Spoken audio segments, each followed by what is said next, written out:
What's the worst possible place to wake up in Jujutsu Kaisen? The exact moment Gojo Satoru gets sealed. Our main character doesn't even remember his own name.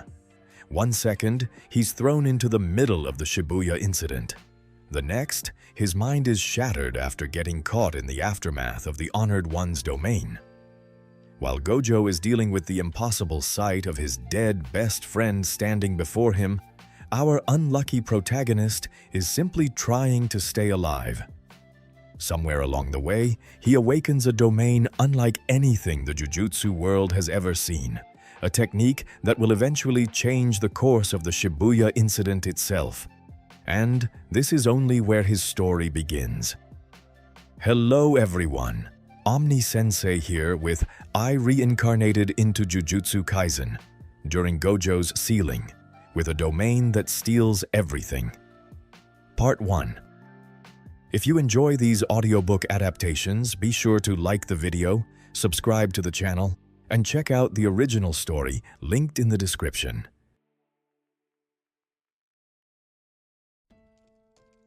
I came to a halt in my never-ending lane of memories.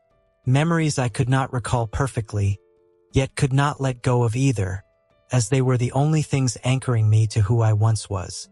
The memories of my origins were mostly fragmented. It was strange how I could recall a meme I once saw on social media sometimes better than my own life.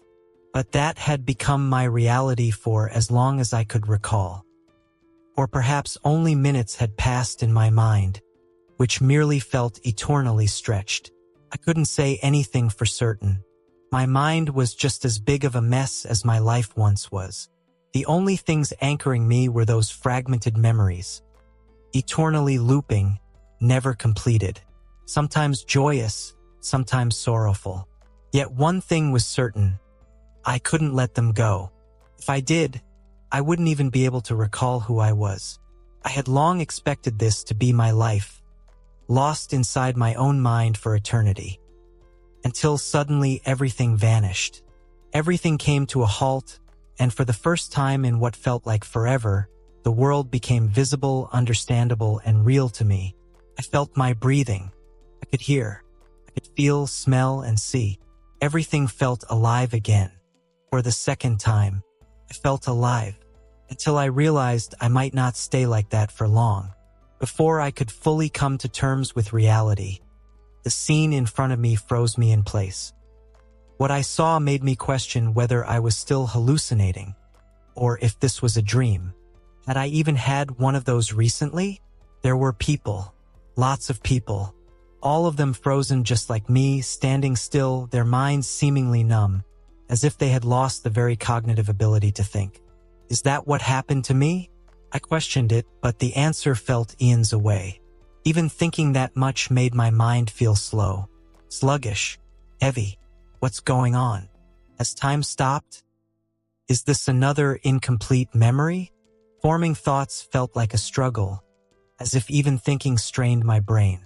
Just as I began to wonder if time had truly stopped, I felt a wisp of something flicker past me, too fast to capture with my eyes. Yet every sense in my body told me something had moved around me. Fast, extremely fast. Turning my eyeball alone felt like a Herculean effort. When I finally managed it, I saw that out of everything around me, one singular figure seemed to be moving.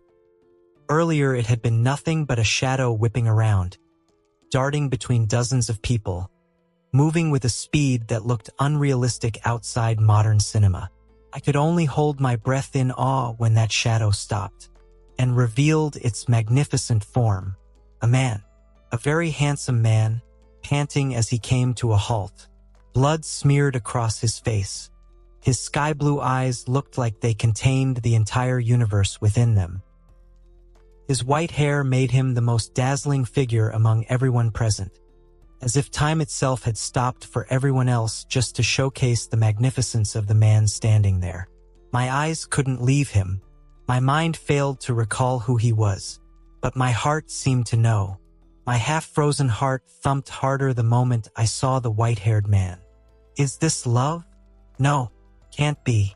I'm straight, right? Damn these memories. but internally I knew it.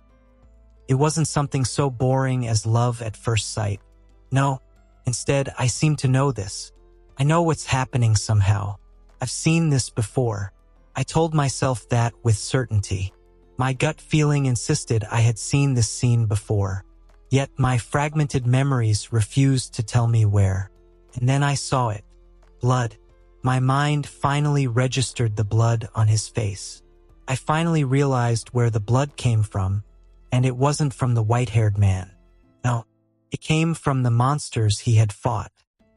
With great effort, I roamed my eyes around and saw the evaporating corpses of many such monsters around him, all slain by the panting man.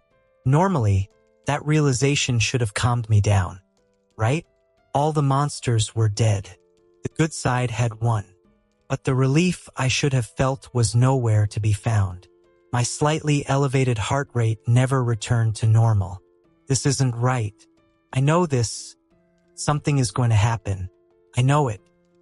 And just as that thought crossed my mind, exactly what I feared took place. Behind the panting man appeared an object. A cube.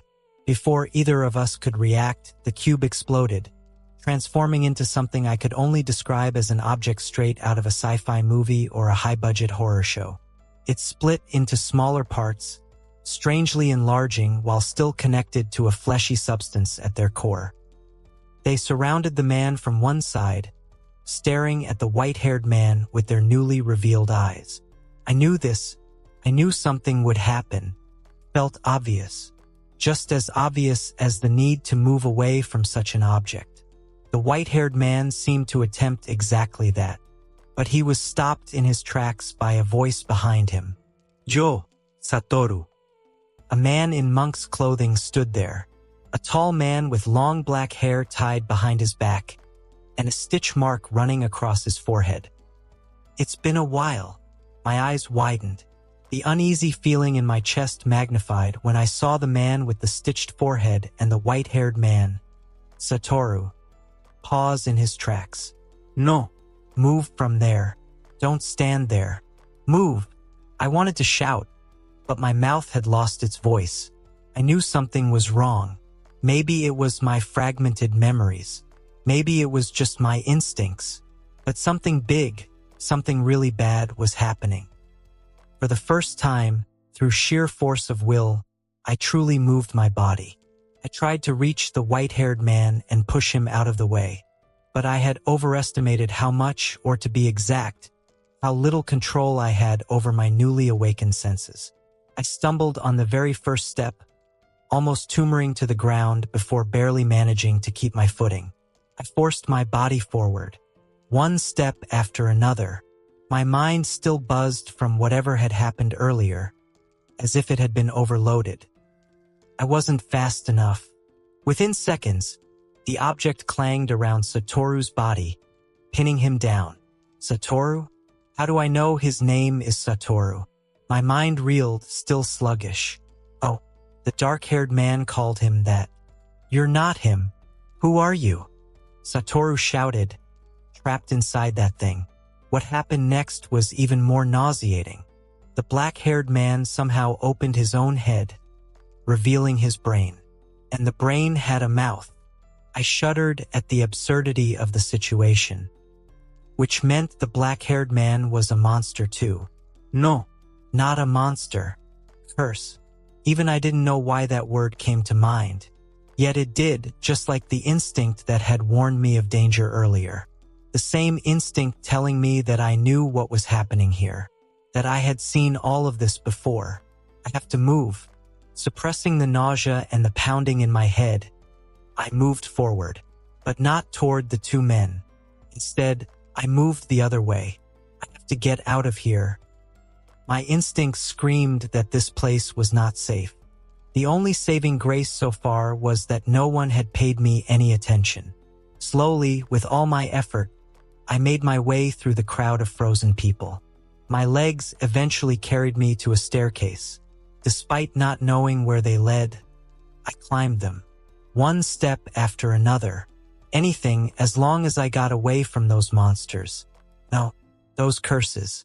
Little did I know I was marching straight toward them. I took my time my body desperately needed to feel blood coursing through it again. Time my brain needed to start functioning properly. And by the time I reached the top floor, I saw the same horrors I had been running from. Curses. Lots of curses. So many that I couldn't even see the exit on the other side anymore. My breath stopped. Breathing became heavy. My legs nearly gave out beneath me. What now? I dared not make any noise. If I did, I would die. For a moment, I considered going back. Maybe if I acted like one of those frozen people, I could survive. Maybe the monsters below wouldn't notice me like earlier. But my heart told me that would be gambling with my life. My instincts screamed that going back was even more dangerous than facing the row of monsters in front of me. Negativity flared inside me. Despair. Fear. Both of them were forms of negativity, and they triggered a chain reaction. One by one, every curse in front of me turned their heads toward me. I froze in place. They found me, and as if some silent signal had been given, all those curses rushed toward me at once. My scalp tingled. Curse you! A high-pitched shriek rang out as hundreds of cursed spirits chased after me while I ran for my life. The only thing in my mind right now was survival as I bolted through the station as fast as my 2 legs could carry me. Running away from cursed spirits, let alone hundreds of them, was not something a normal human could keep up for long. Thankfully, I wasn't normal. Ever since I faced those cursed spirits, I had felt a strange sense of power. The fear of dying, of being devoured alive, perhaps brought out a hidden potential I had never been aware of until today. Though that statement would be false, since I didn't quite remember anything about myself, let alone comment on my own potential. My memories were a mess. My mind was a mess. My body, my instincts, and this strange power that I instinctively seemed to know how to use were the only things keeping me alive. A giant rat-like cursed spirit almost bit my butt off when I poured more of that power. I was running on into my legs for just a fraction of a second, increasing my speed enough to evade it. Again, most of it was instinct. My body moved before my mind could comprehend anything, acting purely to protect my life. Curse energy. That was the power I was using. How did I know? I had no idea. My memories were slowly restoring themselves, though clearly not fast enough considering the ever-approaching cursed spirits drawing closer every second. I wished I could at least recall my own name. At least then I would know who had died when the end came for me. I also wished I knew why this was happening to me, because I would like to file a long complaint when I went up there, or down for that matter. Will hell even file my complaints? A ridiculous thought at a time like this, but I couldn't help it. My mind was going crazy from the non-stop action I had never signed up for. As soon as I entered the upper floor, my eyes locked onto the exit to the floor above. If the number 2 beside the sign meant this was the second underground floor, then I was only 2 floors away from freedom. At least I wouldn't be locked up with these cursed spirits in this underground station anymore. That small hope was the only thing keeping me going. Until that hope was crushed. A giant centipede-like cursed spirit blocked the exit to the upper floor before I could even reach it. My eyes widened. Panic settled into my heart as my speed unconsciously slowed down for long enough for the cursed spirits behind me to catch up. The next second, as if consumed by a flood of cursed spirits, I was submerged beneath them. I couldn't understand why this was happening to me. Why was I here? I didn't know. But I knew one thing for certain. I wasn't supposed to die like this. Why me? Just as I thought I was done for, a memory appeared out of nowhere. Something I never thought would be possible to recall at the moment of my death.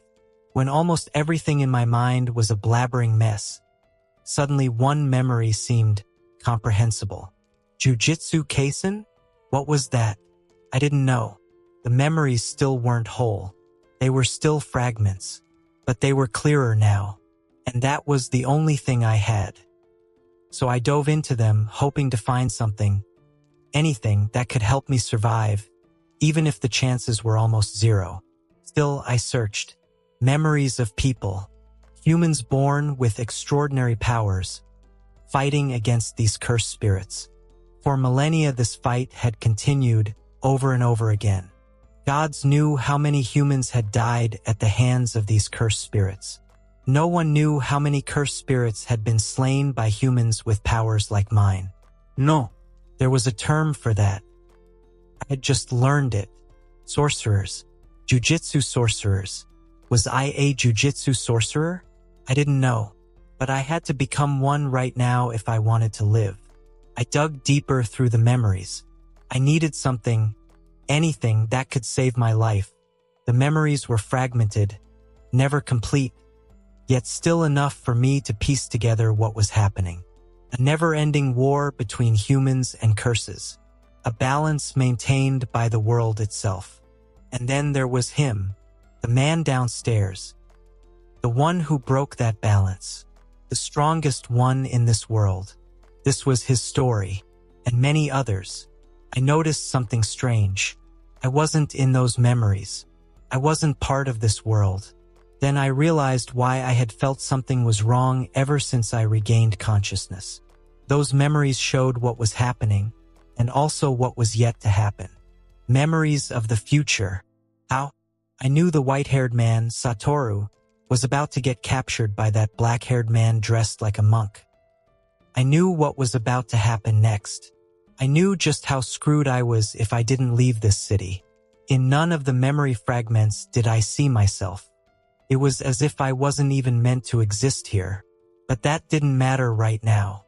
My biggest concern was finding a way out of this place. Otherwise, I was done for. Time passed. My body was crushed beneath hundreds of cursed spirits fighting over who would get to eat me.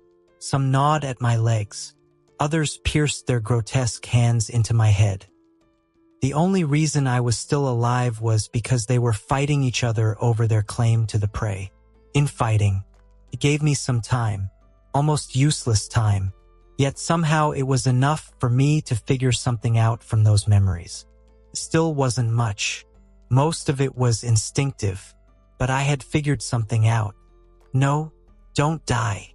I can't die here. I have to do something. Focus. Do what the boy in the memory did. Focus. Focus the energy. Fight back.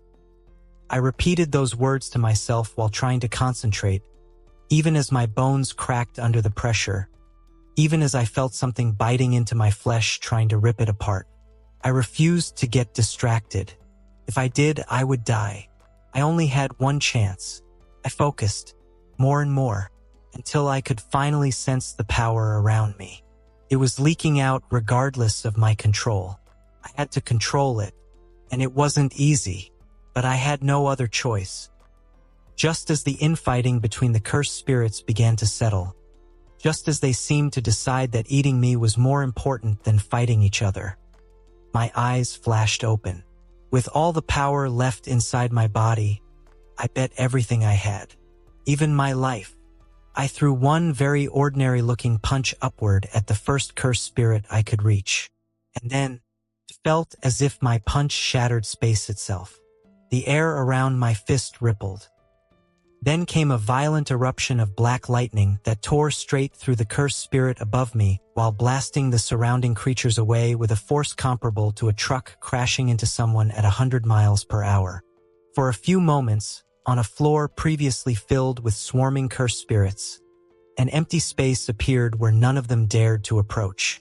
And at the center of that space was me, lying on the ground, my fist still raised in the air. Sparks of black lightning crackled faintly around it. My mind felt like it had been struck by lightning as well. I felt high on something completely unknown. Surely nothing on earth could make someone feel as if they had achieved nirvana the way I felt right now. The violent and unstable energy inside me from earlier had become calm, docile almost. It moved exactly how I commanded it. It worked exactly how I wanted it to. Slowly, I stood up. My eyes were still dazed. Still processing the phenomenon I had just learned was called a black flash. A phenomenon that occurs when cursed energy is applied within 1/1,000,000th of a second after a physical hit. Besides its many benefits for a sorcerer, I personally gained something I desperately needed: clarity. My mind finally snapped back into proper working order. My fragmented memories began to fall into place. The brain fog was gone, and now I knew what Jujutsu Kaisen was. But that didn't matter right now. Not when hundreds of cursed spirits were staring at me with hungry eyes, ready to devour me alive. Pursed my lips. I had to get out of this situation before questioning the reality of my existence. Thankfully, I had also realized something else as well. I wasn't as helpless as I had first thought. "Fine," I muttered with a smirk. "You guys want to fight? Good then. Come at me." That open declaration broke all hell loose. Hundreds of cursed spirits rushed at me like starving hyenas. I didn't panic. Instead, I brought both of my hands together in an unfamiliar yet strangely familiar hand sign. My index and pinky fingers folded inward while my ring and middle fingers extended upward. Both hands connected, the fingers intertwining to form a tent-like shape. Domain expansion. Death trade. Curse technique. A very advanced form of cursed energy manipulation, refined to such a level that it can only be performed by certain individuals who develop a technique around it. Of course, it wasn't voluntary. It happened on its own.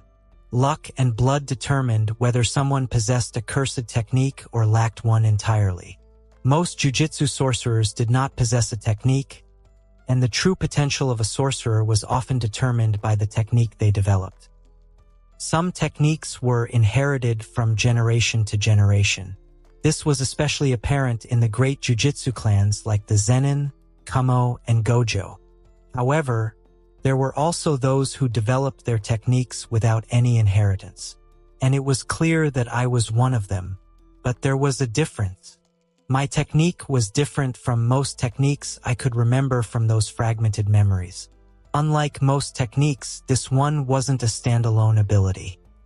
If anything, most modern sorcerers, upon facing a technique like this, would likely give up immediately, simply because of what jujutsu had become in this era.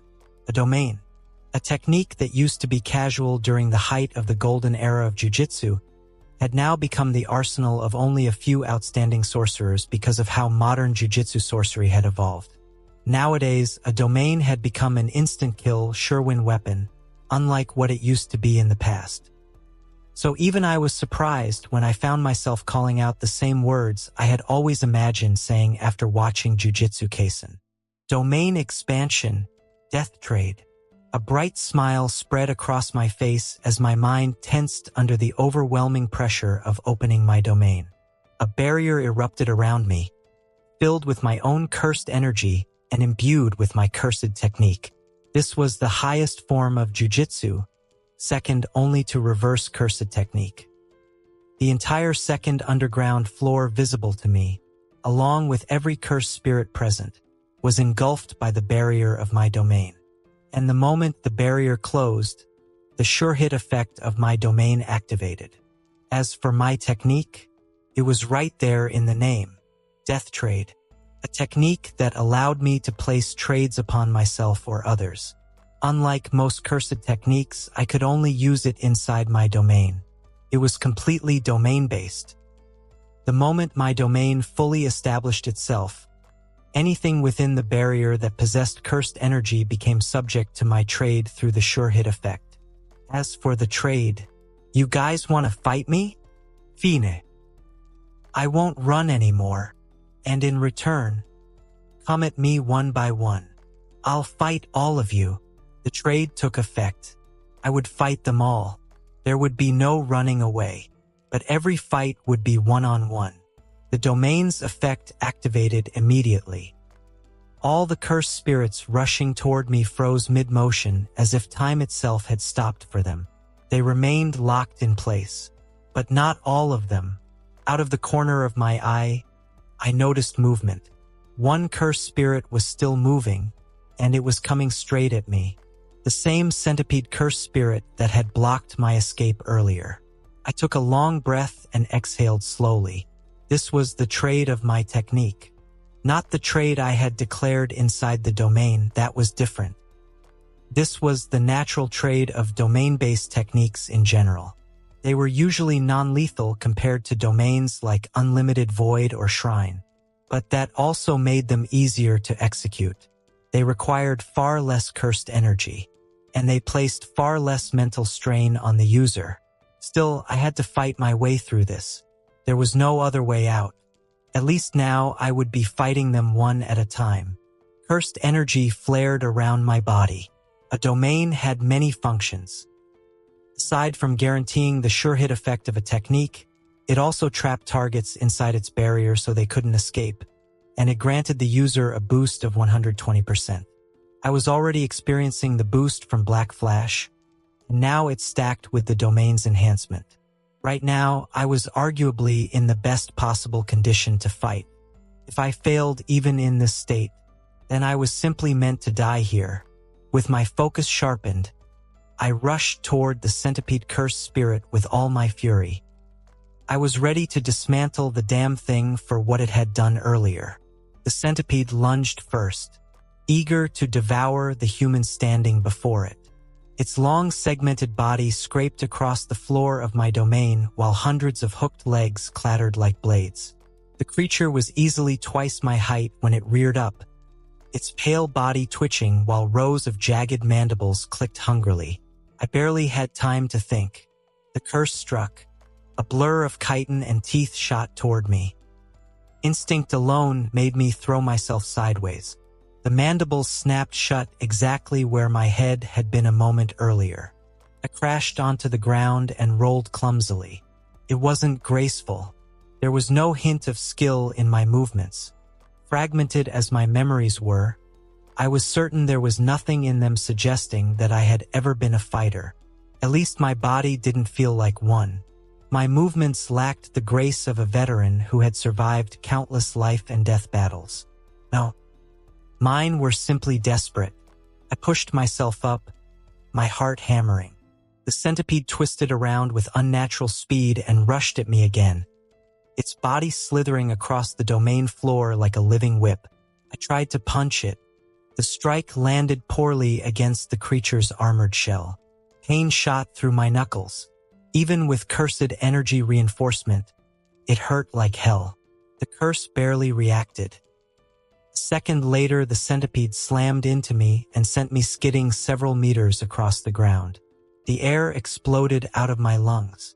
I coughed, forcing myself back to my feet. Okay, not the hard shell. That won't work.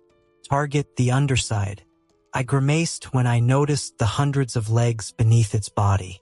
For a moment, I almost considered attacking the shell again, but I knew better. Even if I didn't fully understand it yet, I could feel something changing. My technique was reinforcing me, strengthening my body, sharpening the flow of cursed energy within me. Inside my domain, I was stronger. The centipede lunged again. This time I didn't retreat. I stepped forward instead. Its mandibles snapped toward my throat. Instinctively, I raised my arm, cursed energy surging through the limb. The jaws clamped down on my forearm.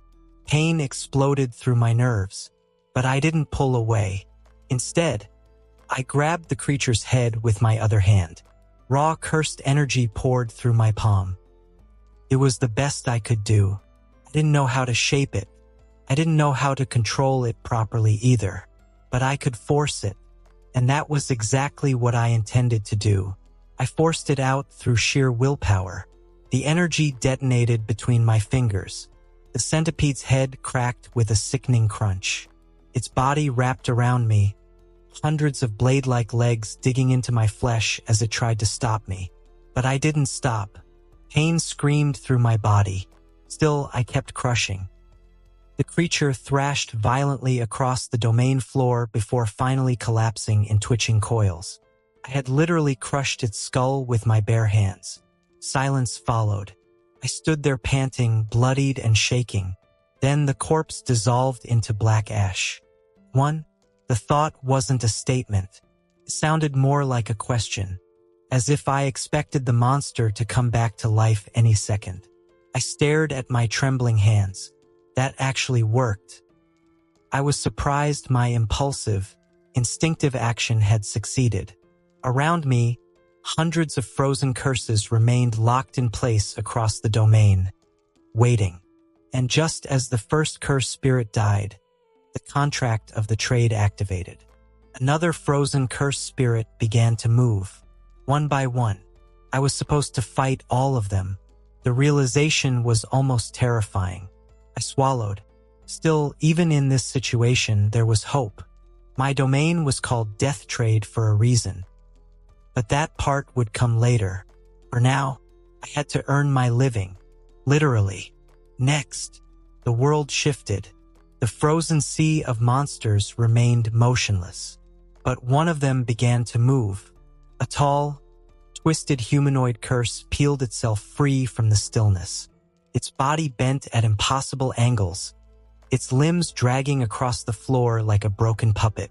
I clenched my teeth. This was going to be a long fight. Jujutsu Kaisen, an anime I had watched, apparently in my last life. Because there was no possible way I wouldn't know if my own world had superpowers and someone named Gidge had made an anime about it. As for how I ended up in this world, that was anyone's guess. Couldn't recall it. Most of my memories had returned, but that didn't mean I remembered everything. Everything was still a mess. It felt like someone had broken a videotape, tossed all the pieces into the air, and then slowly picked them up one by one, sticking them back together with cheap commercial glue without bothering to check which piece belonged where. Perhaps a few more of those black flashes should have helped, I thought. Unfortunately, that wasn't something under my control. Landing a black flash depended largely on luck. It wasn't exactly reassuring to know that I had survived out of sheer luck. So for the sake of my sanity, I decided to consider it skill instead of luck, no matter how dangerous that assumption might be for my long-term health. I lay on the ground. My clothes were torn open. My body felt tortured. Countless small wounds covered my skin. I was exhausted to the bone. Fighting hundreds of cursed spirits back-to-back was a nightmare. Felt like it had taken forever, but somehow it hadn't. Some sort of time nonsense probably happened due to the domain being a separate subspace or something. I couldn't care less about those technical details right now. All I knew was that it felt like I had been fighting for hours, maybe even days. Yet outside the domain, only a few minutes had passed when my technique finally ended. I drew deep, desperate breaths like a man starved of oxygen. My heart was beating so violently it felt like it had a personal rivalry with a racing car engine. Blood soaked my clothes. All of it was mine, since the blood of cursed spirits evaporated almost immediately after they died. And yet, surprisingly enough, I had no open wounds left. They had all healed by the time the final cursed spirit fell and my domain finally collapsed. I grimaced as I tried to move. My wounds might have healed, but the pain remained. With great difficulty, I pushed myself up and began limping toward the exit. I needed to get out of here. I needed a quiet place to think, to figure things out. Forcing my aching body forward, I climbed one stair at a time toward the upper floors. Fortunately, the floor above me was completely clear of those monstrosities. I limped through it slowly, taking my time while my mind desperately tried to piece together my shattered memories. Before anything else, I'd really like to know my own damn name. I grumbled to myself. It was maddening. I couldn't remember who I was, yet I somehow knew I had just been fighting cursed spirits inside an anime world. Grumbling and muttering under my breath, I pushed forward until I reached the final floor. If I climbed this last staircase, I would reach the ground level of Shibuya Station. Surely once I reached the surface, I could get out of this entire madness, right? Couldn't have been more wrong. The moment I stepped onto the ground floor of Shibuya Station, I found 3 very recognizable faces standing there, almost as if they had been waiting specifically for me. An old man wearing a traditional haori with a funny-looking mustache stood in the front, holding a wine gourd. Next to him stood a man wearing sunglasses and a fancy business suit. In his hand was what looked like a large kitchen knife wrapped carefully in cloth. And beside them stood a teenage girl around my age. She wore glasses, had black hair with a faint green tint, and was dressed in what looked like a school uniform. In her hands, she held a large naginata. I blinked. My memories of Jujutsu Kaisen were still fragmented. Since arriving in this world, I had focused almost entirely on surviving. That focus had saved my life, and it might continue to do so. So when I saw them, I instantly felt a strange sense of familiarity. I had seen them somewhere in my memories, but I couldn't recall their names. A civilian? The girl narrowed her eyes and asked. No, he's a curse user. The man in the suit replied calmly. Yeah, those glasses of yours might help you see cursed spirits, Maki. The old man snorted from behind them while taking a sip from his gourd. But they're useless against curse users like this one. Maki, I could only blink as I mentally stored that name for later. Instinctively, I raised my hands. Hello? Are you guys jujitsu sorcerers? I'm not hostile. Could you help me out here? I asked, raising both my hands so they could clearly see them. Silence fell over the small group. They stared at me like I had just said something completely insane. Are you serious right now? The girl, Maki, growled, glaring at me angrily. Yeah. I nodded innocently. You have cursed energy. Do you really expect us to believe that lie? The suited man said calmly. Honestly, his calm tone was a bit unnerving. Well, about that, I scratched my head awkwardly. Would you believe me if I said I just awakened this power and then got chased by those cursed spirits? Even I wasn't sure if I would believe that story. The 3 of them exchanged silent looks. None of those looks filled me with confidence. I could only hope their decision didn't involve taking me hostage, or worse, eliminating the source of the problem. Who are you? The suited man finally sighed and asked. Who am I? I wish I knew. I rummaged desperately through my fragmented memories, trying to find anything about my past life or even this body's life. All I wanted was a name. When I took too long to answer, the tension in the air grew noticeably thicker. I can't quite remember, I admitted slowly. All I remember is waking up and seeing a bunch of people frozen like statues. I was one of them. I saw this one man with white hair killing curses. His name was Satoru. I pointed vaguely behind me. That didn't relax them. If anything, they became even more tense. You saw Gojo? The suited man asked sharply. His name was Satoru, I replied. At least that's what the black-haired man in monk robes called him. Black-haired man in monk robes? You mean Ghetto? The suited man frowned. Ghetto. Another name to remember. Honestly, with the state my brain was in, I doubted I could keep track of all these names. Come to think of it, weren't they speaking Japanese? Not only could I understand them, I was replying in Japanese as well. I don't know, I shrugged apologetically. I just remember the black-haired guy calling the pretty white-haired man Satoru. The suited man muttered quietly to the others. Only Ghetto calls Gojo by his first name like that. I can't think of any other black-haired man in monk robes who would. But that's impossible, Maki said immediately. That man died last year during the night parade of 100 demons. What else do you remember? The suited man asked me. Sorry, but I didn't catch your name, I said awkwardly. Since I can't even remember mine, I can't quite properly introduce myself. The suited man paused. Then he sighed and introduced himself. I am Kento Nanami, a grade 1 Jujutsu sorcerer. This is Maki Zenin, a grade 4 Jujutsu sorcerer. And this is Nabito Zenin, a supreme grade 1 sorcerer and the head of the Zenin clan.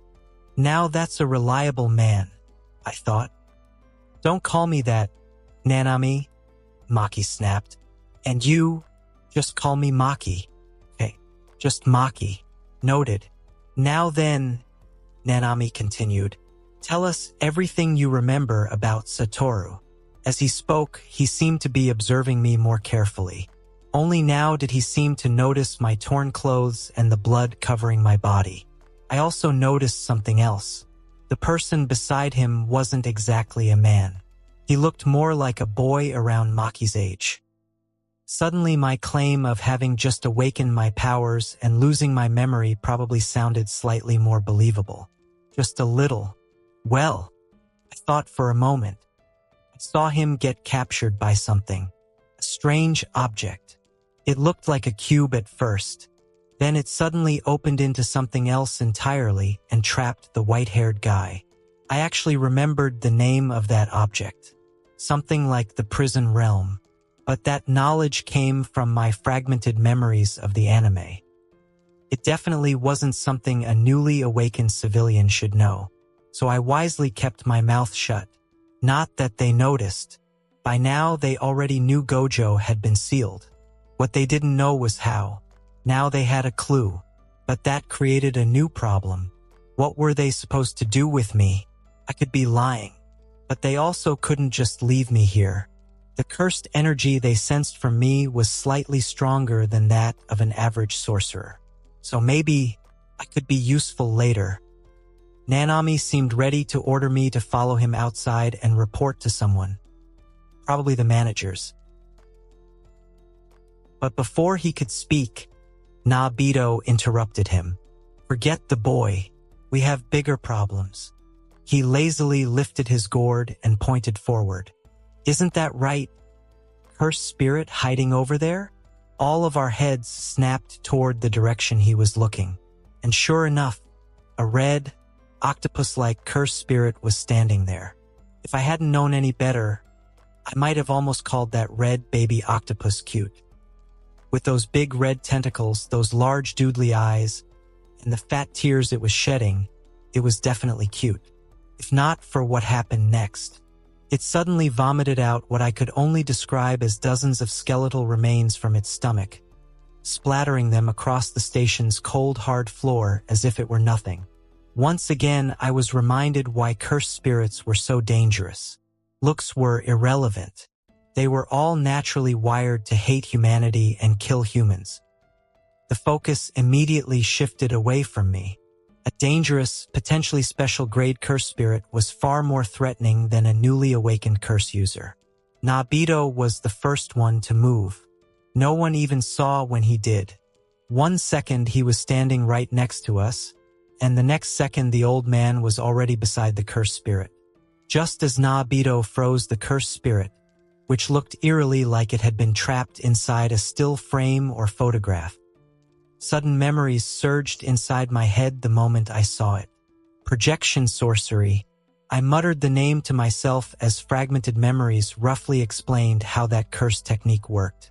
The next second, the curse spirit was airborne, sent flying by Nabito's fist. What followed was an absolute beatdown. Nabito completely dominated the curse spirit. Yet despite that, a lingering fear remained in the back of my mind. Something was about to happen. Watching Nabito handle the cursed spirit so easily gave me an uneasy feeling. This wasn't how things happened in those fragmented memories. And sure enough, the cursed spirit, more accurately, the curse womb that hadn't yet properly formed, suddenly began evolving like a Pokemon. Its body transformed into a humanoid figure with a red shell and an octopus-like head. The cursed energy around it spiked so violently that everyone present instantly recognized it. A special grade cursed spirit. You! Why are you still here? Get out of here. Run. Nanami spoke first. Hearing him say that, I couldn't help but once again feel how reliable the man was. However, before I could even take a single step, the cursed spirit summoned gallons of water that flooded the entire ground floor of Shibuya Station. The water surged like a tidal wave, sweeping away everything in its path. Maki had to drive her Naginata into the wall and stand on top of it to keep herself from being washed away. Nanami somehow managed to reach higher ground as well. Naobito created a wall of those same frozen frames to shield himself. Me? I had none of that. I wasn't even ready when the water came flooding across the floor. I desperately struggled to stay afloat, fighting against the current with every ounce of strength I had. My cursed energy began working purely on instinct, helping me survive the raging flood. Before I even realized what was happening, Nanami appeared beside me. He grabbed me by the collar like a wet puppy and lifted me up before placing me safely on higher ground once the water finally receded. I'll say it again. Get out of here if you don't wish to die a horrible death, Nanami said firmly. This time his voice carried far more force. Then he completely ignored me and dashed straight toward the cursed spirit. By the time I regained my bearings, the battle had already resumed. The cursed spirit was getting thoroughly cooked by 3 incredible sorcerers of the modern era. Although, in truth, it was Naobito and Nanami doing most of the work. Maki mostly acted as a distraction, but the girl still persisted until the very end. Watching them fight, for a brief moment I forgot how dangerous the situation truly was. Only one thought echoed inside my head. Can I do that as well? The longing for power. It was a desire ingrained within humanity since ancient times. Especially when people confronted their own mortality and realized how insignificant they truly were in the grand scheme of the world. And as that desire surfaced, more fragmented memories connected to the current conflict emerged in my mind. In those memories, the fight unfolded almost exactly like it was happening now. Almost perfectly the same, except I wasn't there in those memories. The good side was winning. If the sorcerers could even be called the good side. You never really knew what counted as good or evil in this world, but they were definitely better than cursed spirits. So for now, I was willing to give the Jujutsu sorcerers the benefit of the doubt, at least until my memories proved otherwise. My mind replayed those memories one by one. Fragmented as they were, it was difficult to properly understand them. Trying to find the correct order, their relevance, and whether they were even reliable was exhausting. But at the end of my short trip through fragmented memory lane, my eyes suddenly widened. Felt like death itself was rushing toward me. Wait! Don't go near him. He's about to. My warning came too late. Way too late. The next second, the entire world around us changed. It was as if someone had teleported us. The station was gone. In its place stood a tropical beach on some distant island. Sand stretched beneath my feet. Ocean waves rhythmically crashed against the shore. Above us was the bluest sky I had ever seen in my life, with soft white clouds lazily drifting across it. This place was the very definition of a vacation island. A domain. Naobito's eyes widened. Then he immediately took a stance, cursed energy swirling around him like a coiling snake. Nanami and Maki both wore grim expressions as they realized what had just happened. We were in serious trouble. With the sure hit effect of the domain active and none of them possessing a simple domain, they were as good as dead. At least Nanami and Maki were. Naobito, as the head of the Zenin clan and one of the strongest grade 1 sorcerers, possessed his own countermeasure against domains. Flowing blossom emotion, a technique passed down within the great Jujutsu families. But would that save him from the cursed spirit's attacks? No, the cursed spirit was intelligent, could think. Dagon. That was the name it had previously mentioned while arguing with Naobito earlier. Now it looked around at all of us and quickly reached a conclusion. The old man is the real threat. I'll put 70% of my power into him. The rest goes to the man in the suit. Completely ignored both Maki and me. Maki barely possessed any cursed energy. and I apparently looked like a complete amateur despite having enough cursed energy to survive for a while. Soon countless aquatic Shikigami began swarming toward Nanami and Nabito. Nanami struggled to deal with the sure-hit effect of Dagon's domain since he had no anti-domain technique. Nabito fared much better thanks to Flowing Blossom Emotion. Unlike anti-domain barriers, that technique countered the sure-hit effect by using the user's own cursed energy. However, it only repelled the guaranteed hit effect.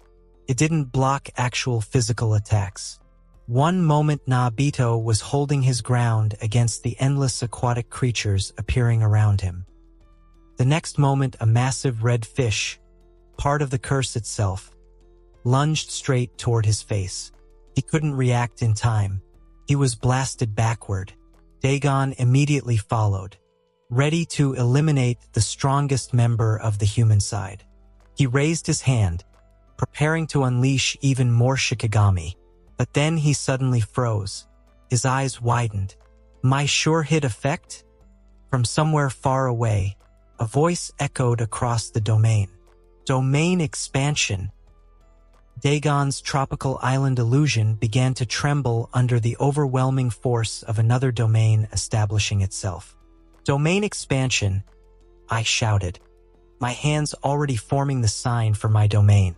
My memories were still spotty at best, but I swear somewhere in that cluster heap of a memory lane I had heard that white-haired man, Satoru Gojo, say that the best way to battle a domain was to deploy your own domain. I was in no condition to question a man who looked like the artist burned half of his budget just to design him, so I did what he said. As soon as I realized my domain was the key, and thankfully I wasn't attacked during that brief window like Nabito and Nanami, I deployed my domain almost instantly. Death trade. The environment rippled. Dagon's domain split apart midway, making way for my own domain to manifest.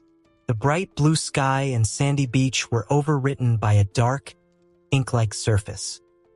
A massive cross manifested behind me, like the kind used to mark a grave.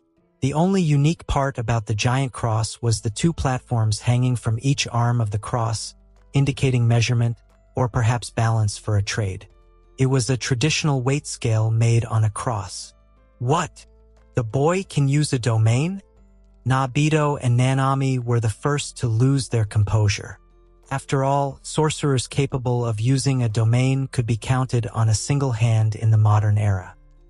There were currently only 3 publicly known ones. Satoru Gojo, of course, Yuki Tsukumo, and Kinji Hikari. This was mostly because Yuta hadn't revealed his domain publicly yet, and many other sorcerers weren't even on the Jujutsu higher-ups' radar yet. Someone like Higuruma, for example.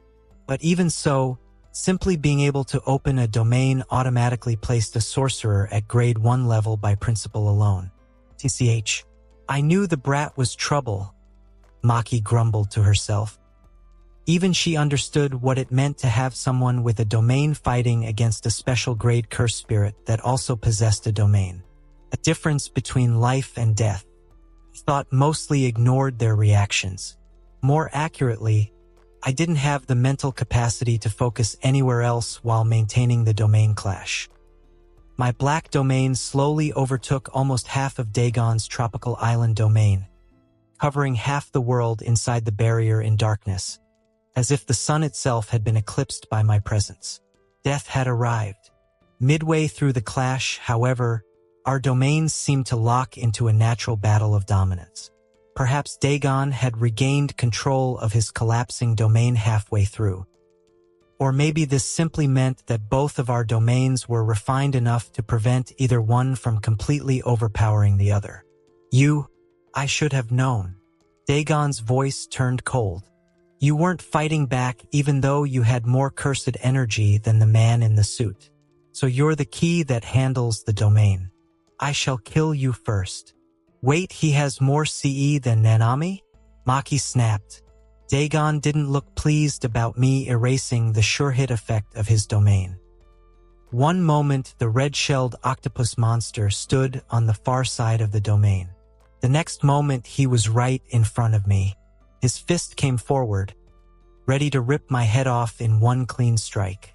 Even my reaction time wasn't fast enough to comprehend what had happened. But Dagon's fist suddenly stopped 2 inches away from my face. His body froze, turned into a frame, and then he was violently kicked away, sent flying back to his original position. My breath caught in my throat.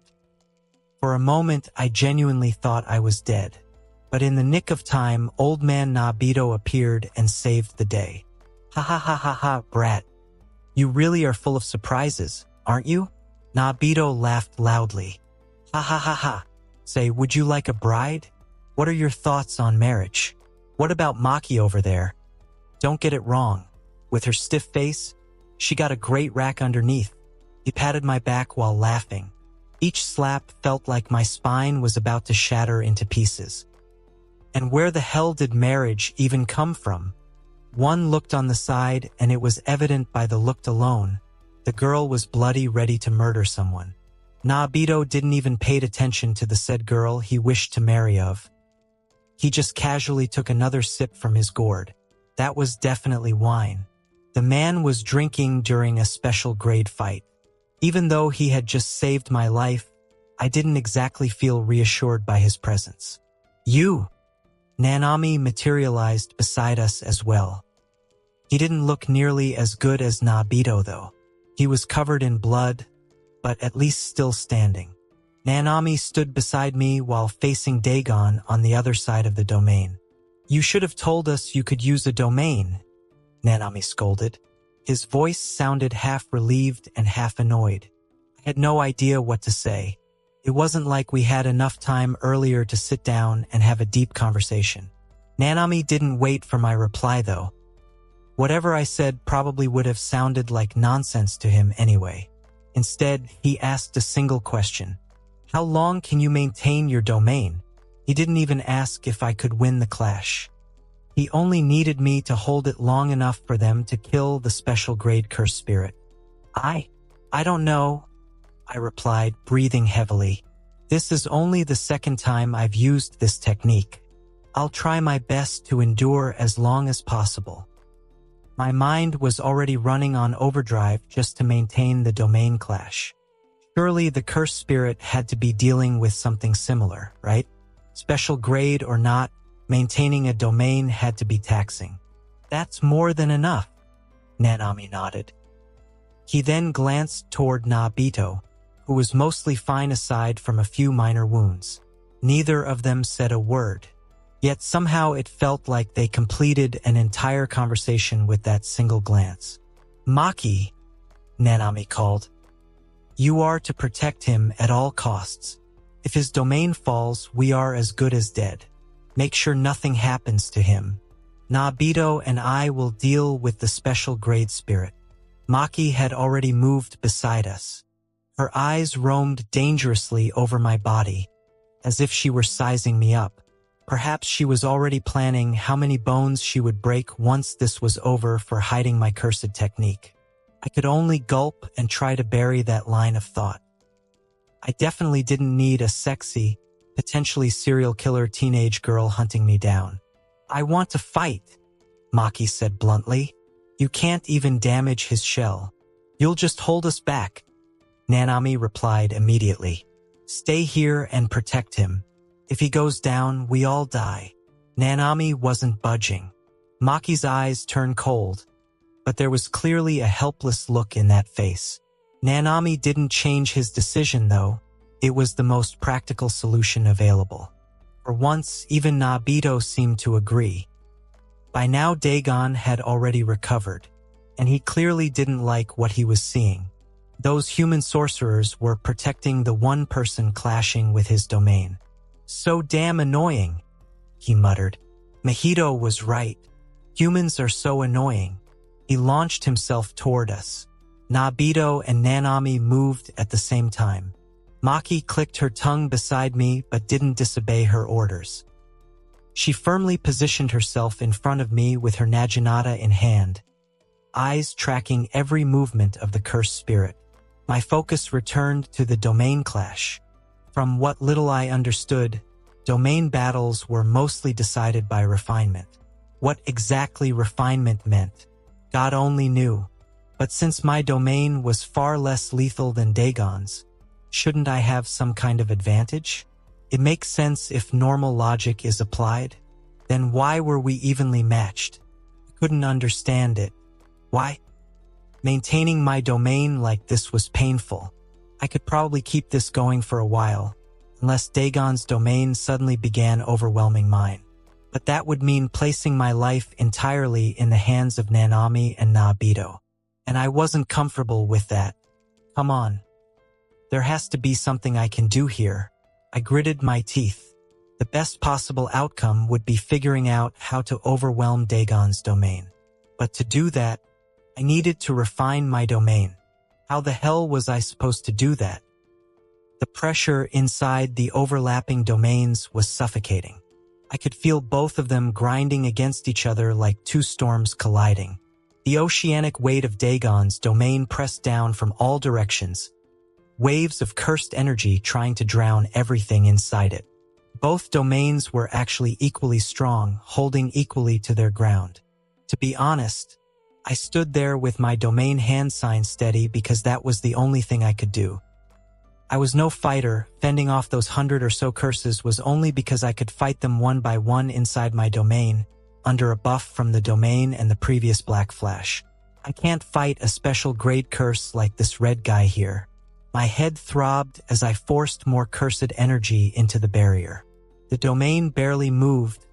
More cursed energy wasn't making any difference. More wasn't the solution here. What is this refinement exactly? In front of me, I heard Maki's voice. Focus on the domain. We'll handle the curse. I know, because if you guys can't, then I'm done for. It was precisely because I knew that I can't fight that cursed spirit myself that I wished to figure out a way to win this domain clash. My only advantage was my domain-based technique. If I can't even win at domain clashes, then I'm as good as dead. No matter the case, I have to figure out how to make my domain more refined. Currently, there wasn't anything besides that which I was good for. Ahead of us, Dagon hovered above the water that leaked through the cracks of his collapsing sea. The curse shrieked in anger as someone restrained its perfect domain. Two figures rushed it before it could fully react. Nobito moved first. He blurred forward so fast my eyes almost lost him. One moment he stood beside Nanami. The next he had already reached Dagon. A palm strike landed against the curse's side with a thunderous crack. Dagon's body twisted violently from the impact, but it wasn't alone for even a second. Nanami followed immediately behind. His cleaver swung downward with precise brutality. The blade struck exactly where it needed to, his ratio technique doing critical damage. A violent tear split across Dagon's body as cursed energy exploded from the strike. The curse screamed, tentacles lashing wildly through the distorted domain. One of them shot toward me. Maki stepped in front of me instantly. The blade in her hand flashed once. The tentacle hit the ground in two pieces. "Keep the barrier up," she said sharply, as if it were that simple. Sweat dripped down my face. Not out of the domain strain of forcing my newborn domain to clash against Dagon's.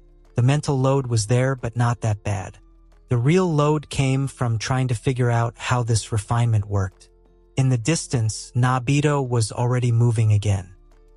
His movements became a stuttering blur, frames of motion skipping through space as he struck Dagon again and again. Nanami didn't waste the openings. Every time the curse staggered, his blade cut deep into another weak point. They fought like they had done this 100 times. I for a while just observed their battle, not getting how this refinement shit worked, until my mind couldn't conjure any more memory fragments about domains. Everything about domains I knew from Jujutsu Kaisen I saw in the last few seconds, and now everything was just repeating. So, it's either I don't remember what refinement is or the anime never talked about it. Either way, I knew that I'm not getting anything from the busted up memories of mine. I didn't give up though. If the answer wasn't inside, then I'll look outside. My life and death depended on it.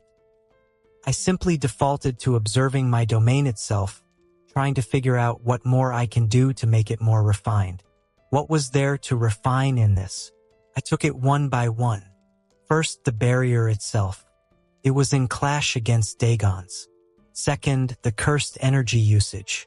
I was needing a steady C output to maintain it. However, Dagon didn't have to stand around for that. He was doing that while fighting. Third, the sure hit effect of the domain. His had to be those Shikigami. Mine was the force trade. What more? My eyes frantically roamed around. The barrier was harder to figure out when being clashed into another. However, only at times like this one can see its structural stability. Stability! My eyes snapped at those words. I observed more keenly, and sure enough, the stability wasn't on point. My domain seemed to waver, unlike Dagon's. Why? Why would it waver? I pondered, the stress of what was going on with Nabito and Nanami killing my focus. I had to force myself to calm down and think again. What would cause my domain to waver unlike Dagon's? Could it be CE output, like a bad electrical connection, or internet stability? Those were my only points of reference at what could be going on here, so I tried. Closing my eyes, suppressing my panic, I reached out to the energy inside me. After hitting that black flash, I felt like it was completely under my control, but I never actually tried control it, didn't have the time to. Earlier, it was all instinctive. So all I need is a stable connection, a stable CE output. I reached deep inside the core of my cursed energy and told it to flow steadily. No need to rush, no need to overflow nor hold back. Flow like how it's supposed to flow. And instantly I felt my CE much calmer. And when I opened my eyes, I saw the strain on my mind to constantly hold up the domain was gone. Looking back at the edges of my domain, I saw it was stable, no wavering anymore. It worked. So that's what it means by refinement. Dagon fighting both Nabito and Nanami also seemed to feel this when the mental load of his own domain increased a bit as my domain stabilized. He is figuring out the domain mid-domain clash. Dagon growled and put in more effort to get by both Nanami and Nabito. Nabito and Nanami didn't get the sudden urgency from the special grade spirit. However, they weren't letting it go beyond them. They too pushed past their limits. Back where Maki and I were, I could practically see Maki trembling to go and join the battle, the distaste apparent on her face to hold back while others fought. I couldn't get her eagerness, and I didn't wish to know about it either. I just shook my head and once again went back to my own domain. What more? The barrier itself. Its durability and consistency. I just observed it, trying to find anything I can improve on demand.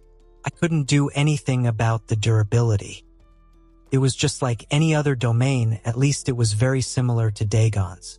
But consistency, that was definitely better on Dagon's side. I could see certain parts of my domain barrier were weaker while certain sides stronger.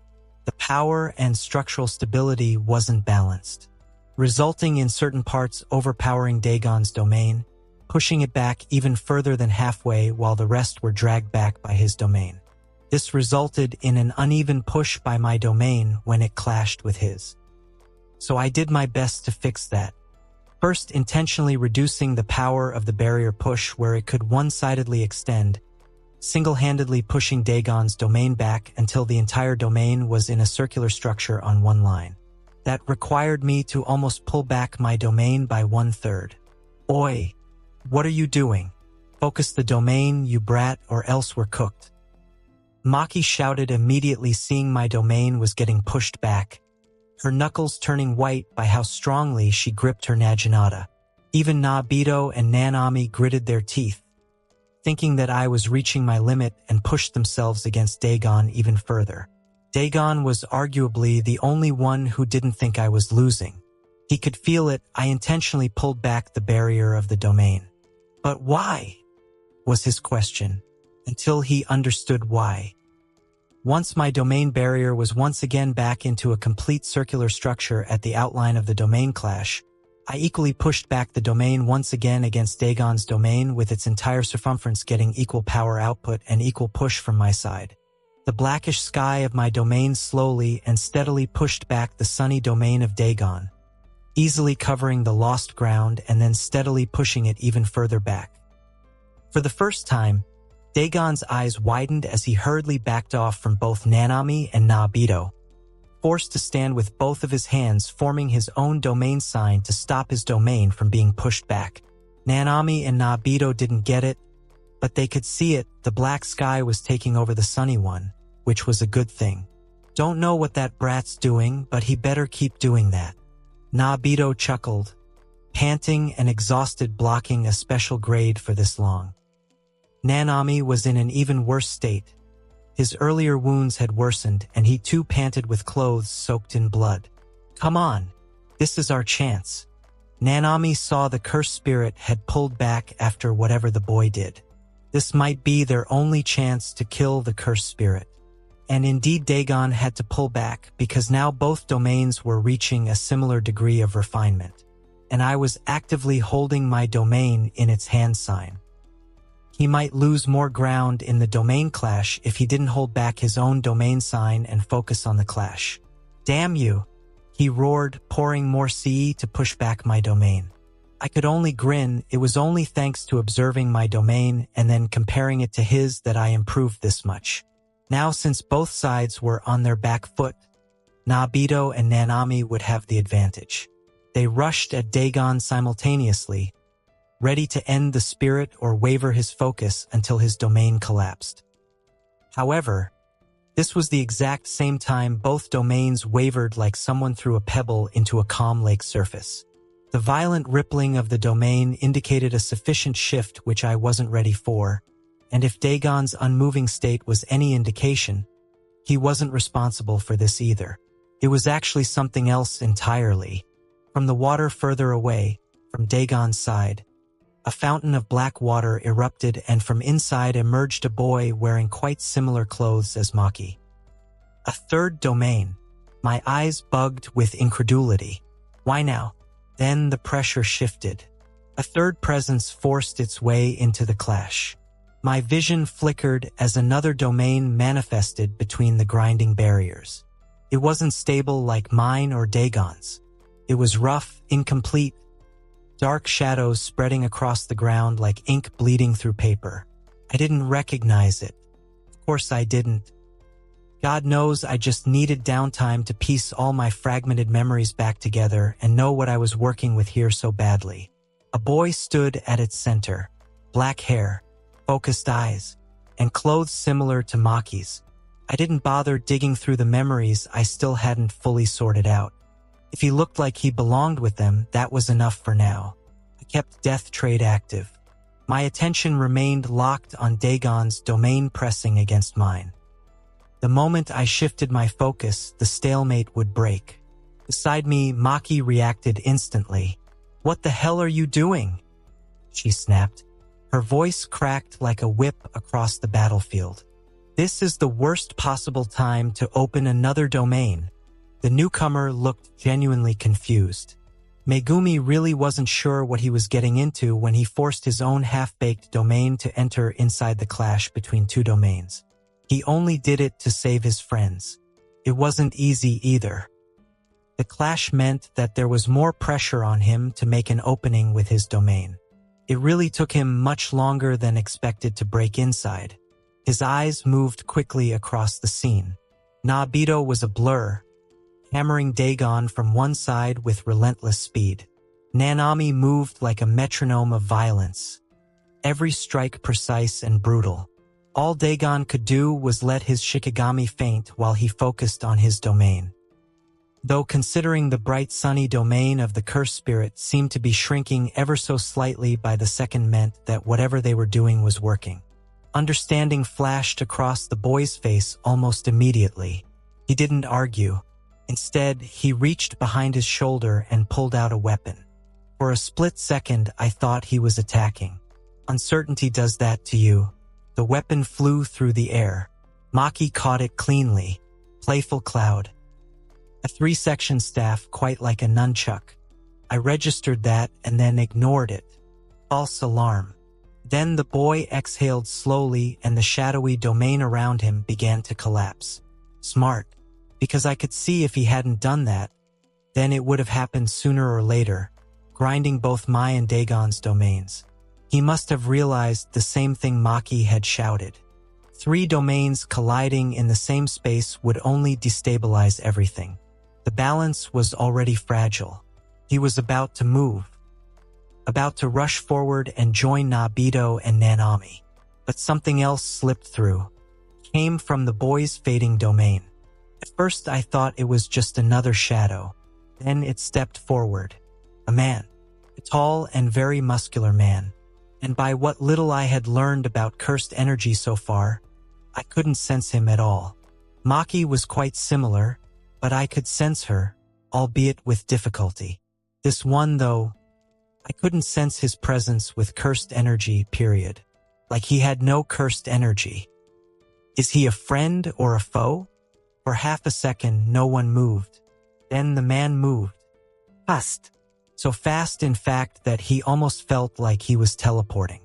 Much like how Nobito does. But in his case, it's still possible to tell where he is going by his CE. Here, though, there was nothing to track the man with. He didn't hesitate, didn't ask questions, didn't even glance at the rest of us. He went straight for the special grade curse spirit. The curse barely had time to react before the man appeared in front of it like a ghost breaking through space itself. Both Nobito and Nanami were stunned at the sudden arrival of someone they couldn't sense. Both paused in their tracks. His fist crashed into Dagon's face. The impact was monstrous. Dagon's entire body folded from the force before being blasted backward across the shallow ocean of its own domain. As soon as Dagon went airborne, my domain felt like the restriction around it was lightening. Oh, what the hell? I didn't know the man, didn't know whether he was friend or foe, but he was beating the curse, so for now he was with us. My grin spread wide across my face. Knowing this was my golden opportunity. I pushed my domain against Dagon's wavering domain, which started to break apart when Dagon wasn't actively holding it together. The curse screamed in fury, tentacles exploding outward. The man didn't even flinch. He simply tilted his head slightly, eyes narrowing at Dagon like a predator finally finding something worth hunting. And before anyone could respond, he attacked again. And above them, the sunny sky got covered by darkness. Another hit from the man to that spirit and his domain was gone. My domain had finally completely overshadowed the area and was fully established. And now the sure hit, death trade. Dagon, including everyone's presence inside the domain except the man who I couldn't sense and who most likely wasn't under the sure hit effect of my domain, suddenly felt their minds enlightened by knowledge. Knowledge of the trade I had set up. I shall take no part inside this domain, and in return, you trade away your cursed technique. No more cursed technique.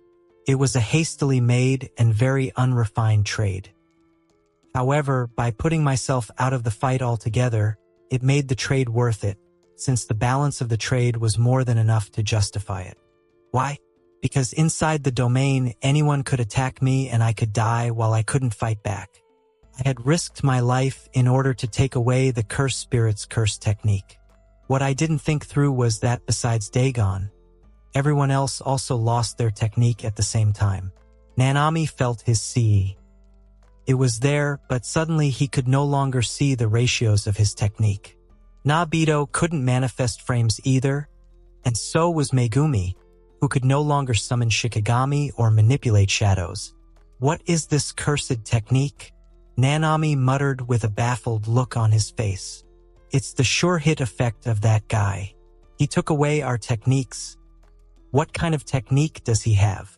Megumi felt like his very understanding of jujutsu knowledge was being challenged. What kind of technique was that? A technique that locks away others' techniques? You brat! Nobito was the first one to snap out of the shock. He roared, in fact, think before you use your technique. We are inside the sure hit effect of the domain as well. How else are we going to fight that special grade without our techniques? Maki might have been the only one who was completely unaffected. If anything, this brought the ball right into her park. This domain was quite suitable for her. The worst affected was Dagon, though, because he was currently facing that man who, surprisingly, without having any cursed energy signature, was beating the shit out of a special grade curse spirit. And now, Dagon couldn't even use his technique. Needless to say, he was cooked. Crack. First was a single crack, then multiple, until finally the entire structure crumbled away as if it never existed. My domain collapsed not out of getting overpowered or losing a clash against another's domain, but because it simply achieved what it was deployed to do. Inside the domain were 4 jujutsu sorcerers, 1 freak of nature who didn't have a drop of cursed energy in him, yet he just speed blitzed a freaking special grade curse spirit inside the curse zone domain, mind you, even though it didn't fully establish. And then there was me, gawking at the man in the oversized sweatshirt like he was the monster he truly was. I just hoped that, by the way Maki and the others were looking at him, it wasn't the look of, "Who the hell is he?" or "Shit, we need help," but instead, "Look, he is so cool." What I meant to say was that I hoped this man in the sweatshirt, who had just turned that special grade into minced meat, was a friend rather than a foe. If it wasn't obvious by the way they were on guard against that man, then perhaps I was being a little too optimistic. The man got up, the 3-sided red weapon which he forcefully stole from Maki and turned into a giant-sized toothpick lay discarded after he killed that red cursed spirit. He literally stabbed the spirit to death, thousands of stabs within those few seconds. The man was terrifying. He turned, and I saw a noticeable shift in the stance of the others around me, everyone on their guard, and the tense atmosphere was enough to give me my answer. "Perhaps we can offer a parley," I offered, trying to reduce the tension, but it was for nothing. The next second, I saw the man disappear from his place. Not move, not run, he simply vanished. That was how fast he moved. Maki, Nabito, Nanami, and that new kid who joined midway jolted out a tad bit too late before the man once again appeared, this time right next to the new kid's side, grabbing him by the collar. He threw him out of the window with such force that the kid was sent flying even after he hit the glass, broke through it, and still kept going. And before any of the rest of us could move, the man once again disappeared. He too was after the raven-haired boy. I just blinked, part confused, part relieved that he didn't come for me. And if the others' reactions were any indication, they weren't that different. "So he wasn't a friend?" I asked, now genuinely wishing to know who that son of a gun was. He came and fought the cursed spirit inside a domain, no less, and then the next second he showed his fangs at us. Whose side was he on? My question seemed to have jolted those professional jujutsu sorcerers out of their days. "That's not possible. He died back then," Nabito muttered to himself. Until now, he felt like he was watching a ghost, unable to believe whether it was real or an illusion. However, no mere illusion could kill a special grade cursed spirit. "You know him, old man?" Maki snapped, demanding answers. "Who was he?" As I said, "A man who shouldn't exist. A ghost." Nabito shook his head. Clearly, the scene had unsettled even a veteran sorcerer like him. "Forget about that man for now. Fushiguro won't last long against him. We have to help Fushiguro." Nanami tightened his grip on his weapon and said, "So, his name is Fushiguro, huh? Must be his surname. Well, something is better than nothing, I guess. So, his name is Fushiguro, huh? Must be his surname. Well, something is better than nothing, I guess." I filed that away as usual. "Forget it. We can't win against that man. I know what he is capable of doing," Nabito replied, this time truly serious, shaking his head. "I'm not letting Fushiguro face that man alone. As an adult presiding over this mission, it's my duty to make certain none of my colleagues come to harm." Nanami said with resolve and moved to go after wherever that man took the black-haired boy. I just watched it unfold, wondering, why do that man and the kid look so similar? As for who was going where, I had no interest in that.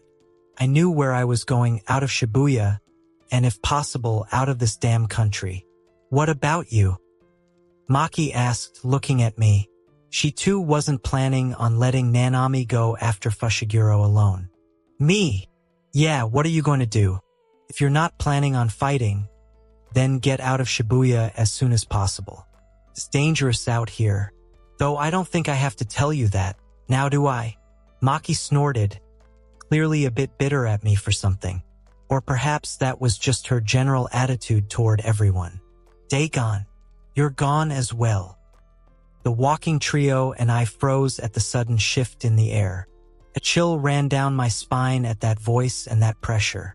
Nanami, Nabito, and Maki almost immediately snapped to look at another cursed spirit. By pressure alone, he felt equal to, if not more dangerous than, that octopus curse from earlier. Are you serious right now? Another special grade. Maki clicked her tongue, her knuckles going white as she tightened her grip around her weapon. Neither Nabito nor Nanami said anything, but their faces said enough. We were all screwed. The cursed spirit looked like a volcano. Literally, he had a volcano for a head with a single huge eye. I had no evidence, but my instincts told me that this was much worse than the one from earlier. And then, as if I was seeing things, I could feel it, real anger within that cursed spirit's single eye as he looked over all of us. Before my hands were even halfway formed into the domain sign, the cursed spirit was next to Nanami as if he had teleported. And then, as if made out of coal, I saw the man explode into flames. His entire upper frame became a living candle. My breath hitched at that. My hands could no longer find the strength to form the hand signs, even though they were only centimeters apart. Next came the heat, the scorched scent of burned flesh, and the fiery nature of the cursed spirit bloomed a kind of panic inside me, which froze me on the spot. Experience spoke this time. Nabito reacted in time, his own speed matching that of the volcano curse, and he vanished the next second, appearing near the curse to freeze it in his frame. However, the cursed spirit seemed to anticipate that. Just as Nabito was about to touch him, an explosion caught him off guard. The volcano curse seemingly sprouted mini volcanoes on the ceiling, raining down molten magma and fire on top of the supreme Grade 1 sorcerer. A pillar of fire descended upon Nabito and burned the man completely into a crisp. If the old man really survived that, then my respect for him would reach divine levels. And just as I was ready to expect a similar fate, I felt my entire body shaking. It wasn't fear, instead, it was the girl beside me. Maki had grabbed me by the collar and shaken me out of my stupor. What the hell are you dozing off for? If you don't want to die, then do your thing, you idiot. Maki shouted, so hard it almost gave me a migraine. However, it did what it was intended to do. It jolted me out of my stupor. Survival instinct kicked in just in time. Just before the volcano cursed spirit turned his attention toward us, my still hovering hands finally joined. Domain expansion, death trade. Thanks to my recent refinement to my domain, the execution time was shortened by half. The one giant eye of the fire volcano curse enlarged to epic proportions. Perhaps, of all things, he wasn't expecting a domain from anyone outside Gojo Satoru in Shibuya.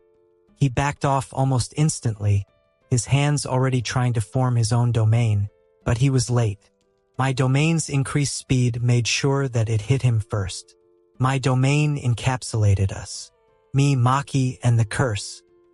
The sure hit effect landed just right. But don't use your curse technique, and in return I shall. I paused. In return for that, what could I do? Stop fighting? But even without his curse technique active, Maki couldn't take him alone if I removed myself from the fight. Remove my technique too?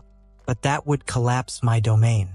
Death Trade, a domain-based technique which could force a trade inside its sure-hit effect, provided the trade was equal in value. Earlier, I had time to think of a trade, something which could give me or my side an advantage. But here, in a domain deployed out of sheer panic, nothing came to mind that could work. I thought of a few trades, even knowing they weren't equal in status, and tried to activate them, but they never worked. And that delay was enough for the volcano curse spirit to deploy his own domain. Domain expansion, Coffin of the Iron Mountain. My already established domain shook violently, breaking apart from one side as a fiery domain made of lava and molten magma erupted from the curse's side. He violently pushed my domain back until they were at a stalemate in the middle. A domain clash. Again, I gritted my teeth in irritation.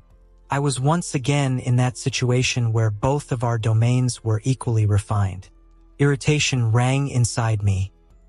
For a second, I cursed my own idiocy for not coming up with something of equal value to trade at that moment. I have to say, I wasn't expecting a sorcerer of this caliber besides Satoru Gojo here in Shibuya.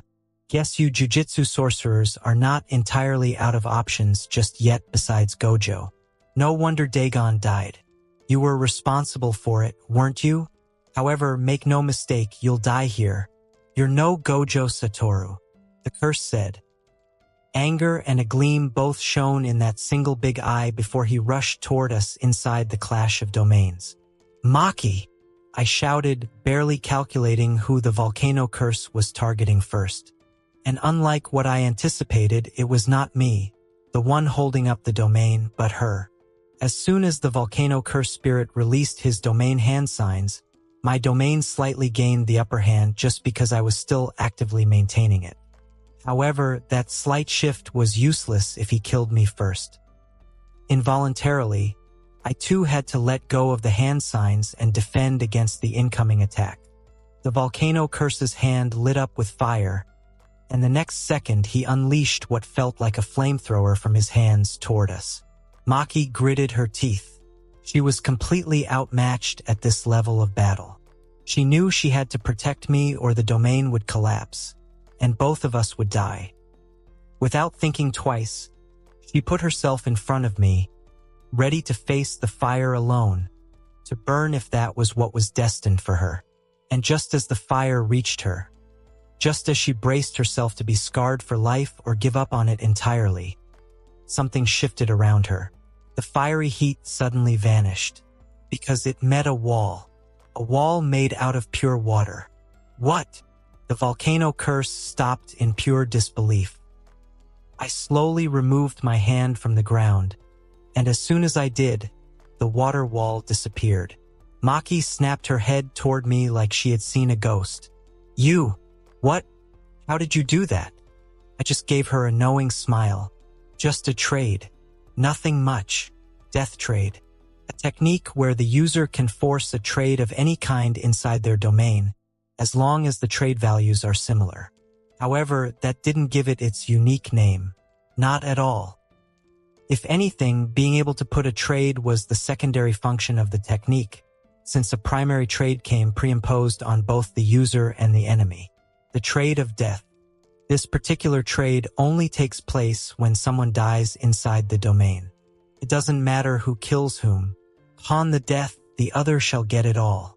Power, potential, whether it be cursed energy or the technique itself. The winner gets it all. And thus, the technique is appropriately named Death Trade. The volcano curse, who I just recently recalled in those fragmented memories, was called Jogo.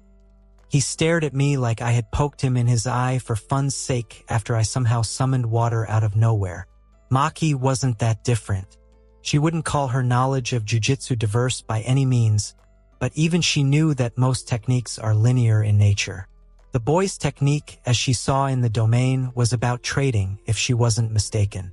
Then why could he use water? Little did either of them know that I could because I had Dagon's power, his cursed energy, his technique, even his memories if I wished to access them. This was the toll of the death trade. The winner gets it all. If I had lost, then everything that makes me would have been Dagon's or any last person standing inside my domain. Stop gawking and help me out, will you?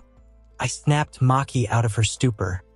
The special grade cursed energy I got from Dagon erupted around me, buffing my stats. That sea shockwave was enough to make Maki concentrate, and both of us rushed at Jogo. He too put aside the sudden water attack and dived headfirst to fight us.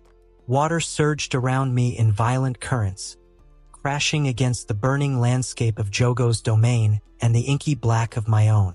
Steam exploded into the air when it came in contact with the volcano curse's heat. Controlling water was harder than I previously thought, mostly because Dagon himself never relied too much on water. His ace was always those Shikigami. I can't use those Shikigami without the sure hit effect of the domain, though. Stay close, I shouted to Maki, and honestly, there was no need for it, seeing as the girl didn't answer back. She was already moving like my shadow. Jogo appeared in front of us without warning. A blast of fire erupted from his palm. A concentrated inferno meant to erase us instantly. I reacted on instinct. Water surged forward, colliding with the flames. The impact detonated into a violent burst of steam, but the force behind it still drove me backward. My feet dragged across part of my domain. Too strong. This guy, a special grade? How come there is such a gap between Dagon and him? This volcano head felt like on another level. My body tensed up. If that was his usual level at which he operated, then this fight would not be easy. Maki slipped through the steam while I was shaken, swinging her Naginata in a brutal arc toward Jogo's head. He caught it, rather easily at that. You're an outclassed woman. Give up. Jogo could hardly feel any cursed energy inside her, and the lack of cursed energy or any showing of a cursed technique so far meant dead weight in his eyes. Maki gritted her teeth. The damn comment got to her pride. Not until I pluck out that eyeball of yours. Patetic, jogo mutered. A surge of flames exploded outward from his body. I yanked the water back around Maki just in time. The fire crashed against it, boiling it violently. The shield held but barely. I could feel the cursed energy draining rapidly as I tried to maintain both the domain and the defense. Maki clicked her tongue and disengaged, flipping back toward me. He's too fast, she said, almost growling. I can see that. My brow twitched, way to state the obvious. Jogo didn't give us time to breathe, though. He vanished and reappeared above us. A meteor of fire formed in his palms and then came crashing down on both of us. I threw everything I had upward. Kamehame. Aya! A massive surge of water collided with it midair. For a moment, the two forces clashed. Fire screaming against water, neither giving way. Then it broke. The explosion sent both of us flying. I hit the ground hard, my vision spinning. The domain flickered for a second. I almost slipped my mind that if I were to take too much damage, the domain would collapse. What was that? Maki looked at me, bewildered. I don't know, okay. I'm going by my instincts here, I complained. Why was she pointing out something I did mid-fight? I didn't know why I did it. It was instinct. I don't even know what those words mean. It was as if muscle memory kicked in there. Maki snorted. More like an 8th grader's instincts, she grumbled under her breath. And then her eyes were back on Jogo. The volcano curse was charging up a big one. I forced myself up, dragging water around us again as Jogo let go of a powerful stream of fire at us. Neither of us needed an indicator to know that this was something we might want to dodge. We threw ourselves to opposite sides as the beam of fire raged past us by hair's length. Burns. It burned so hard. Even when the attack never touched us, my skin felt like it was melting. I quickly released water around both Maki and me to cool us down. We'll die like this. Maki grabbed me by the collar and pushed both of us out of another fireball coming our way. Both of us collapsed on the floor, barely missing the fireball, Maki's entire body pressing against me to keep me down by force. "Yeah, I noticed that," I replied, even if she picked up on the sarcasm in my tone, which I clearly wished her to do. She didn't comment on it. "Good. Then think of something," she shot back. "Oh." I blinked. "I think, who's the jujutsu sorcerer here? I got nothing. Don't you have something? Something like a powerful technique or a hidden trump card? Anything?" I asked, part desperation, part hope, and a whole lot of me being awed at the audacity of this girl to ask a civilian what to do in a situation like this. Aren't they supposed to be the professionals? Man, I'm missing Nanami already. Maki's body stiffened just for a second before she huffed. "I got nothing like that. If I had, then that volcano head would have already been missing his eyeball by now," she retorted. "What can I say? We are doomed." "Well, not exactly. There was a way. It wouldn't take a genius to know that we weren't winning. Hell, we were barely surviving. And survive we must, at least until the domain clash is over. Just stall for time for now. Wait until the domain clash is over," he replied, and once again we were on the move. Crack. The domain clash finally ended after a painful minute or so of brutal survival. Both domains shattered at once and the pressure vanished, and then came the impact. I didn't even realize I was flying until my back slammed into the ground outside the domain's boundary. Beside me fell Maki, though a tad bit more gracefully. The girl had at least landed on her feet. I felt like I broke almost every fiber inside me against that monster. Why the hell is a special grade so powerful? Everything hurt. Burns stung across my arms and side, my clothes half-charred and sticking to my skin. My breathing was uneven, each inhale dragging heat into my chest. It felt like the entire respiratory tract inside me had been burned to a char. "You cough, okay?" I asked Maki, and to my slight jealousy, she was indeed looking much better than I. Her body was more durable than I had anticipated. But we were alive, and for that I was glad. "Yeah, so what's your plan? Now that we are out, tell me." Maki nodded and asked, eyes still on Jogo, who also had gotten out. But unlike us, who were punched out by him, he calmly stood there like he owned the place. He was mostly unharmed. Even the minor damage Maki and I delivered healed up in a matter of seconds. Didn't even know cursed spirits had super healing. I forced myself to stand, legs shaking slightly, but I poured more CE to reinforce myself. Between the fighting, I had figured out how to do that with much more efficiency.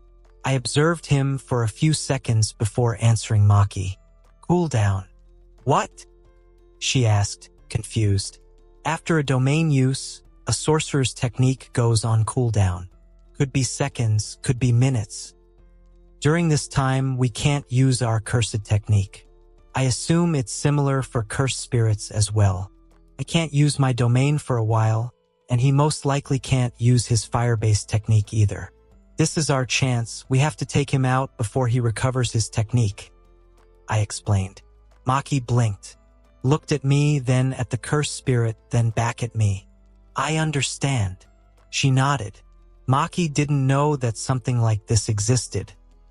Honestly, how many did she know in Jujutsu High or in the Zenin clan who had a domain, let alone someone who would explain this to her? Only one, and that idiot had himself sealed by this lot. Maki's earlier scowl turned into a feral grin. That fire was a pain in her ass until now. If not for my water technique, both of us would have been done for by now. If that fire technique was out of the equation, then, "We can jump him," she muttered. I nodded. Together, we moved at the same time. She rushed him head-on, Naginata already mid-swing.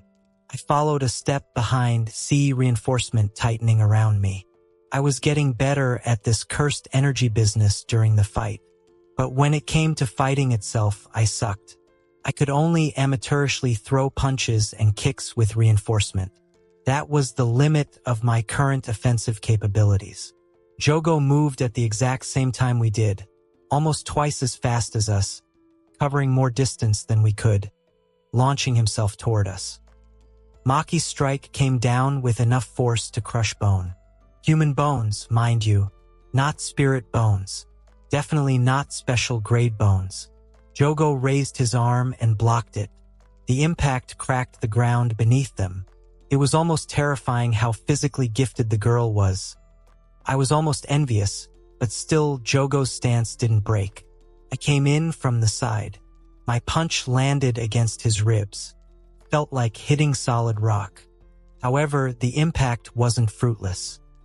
Jogo was pushed 2 steps back by it. Jogo turned his head slightly, his eye locking onto me.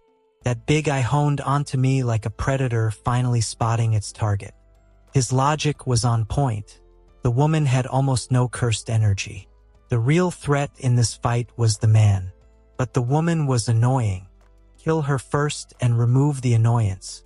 Kill the man who killed Dagon next and the match ends anyway. Both options worked for him. However, that all sounded good in theory. In practice, he found it particularly annoying how hard we were turning out to be to kill. His hand shot out and grabbed my face. Pain exploded as he slammed me into the ground. Spiderweb cracks formed where I hit, my vision blacking out for a few blinks from the impact. If not for my improved reinforcement, my head would have been crushed completely. Before he could follow up, Maki struck again, this time aiming for his neck. Jogo twisted, releasing me just in time to catch the weapon again. His other hand drove forward, slamming into Maki's stomach and sending her skidding back. He really didn't need his technique to beat the shit out of us. My eyes locked onto Maki's Naginata in Jogo's hand, and my body moved on instinct. Cursed energy surged up, and I swung a kick, which the cursed spirit totally saw coming. He jumped just in time to avoid it, but that was enough for me to grab onto the long weapon's handle in his grip. Using it as leverage, I pulled myself up and headbutt Jogo hard. Now, I understood, even without flames, his strength, speed, and durability were overwhelming. But what the hell, his head was so damn sturdy.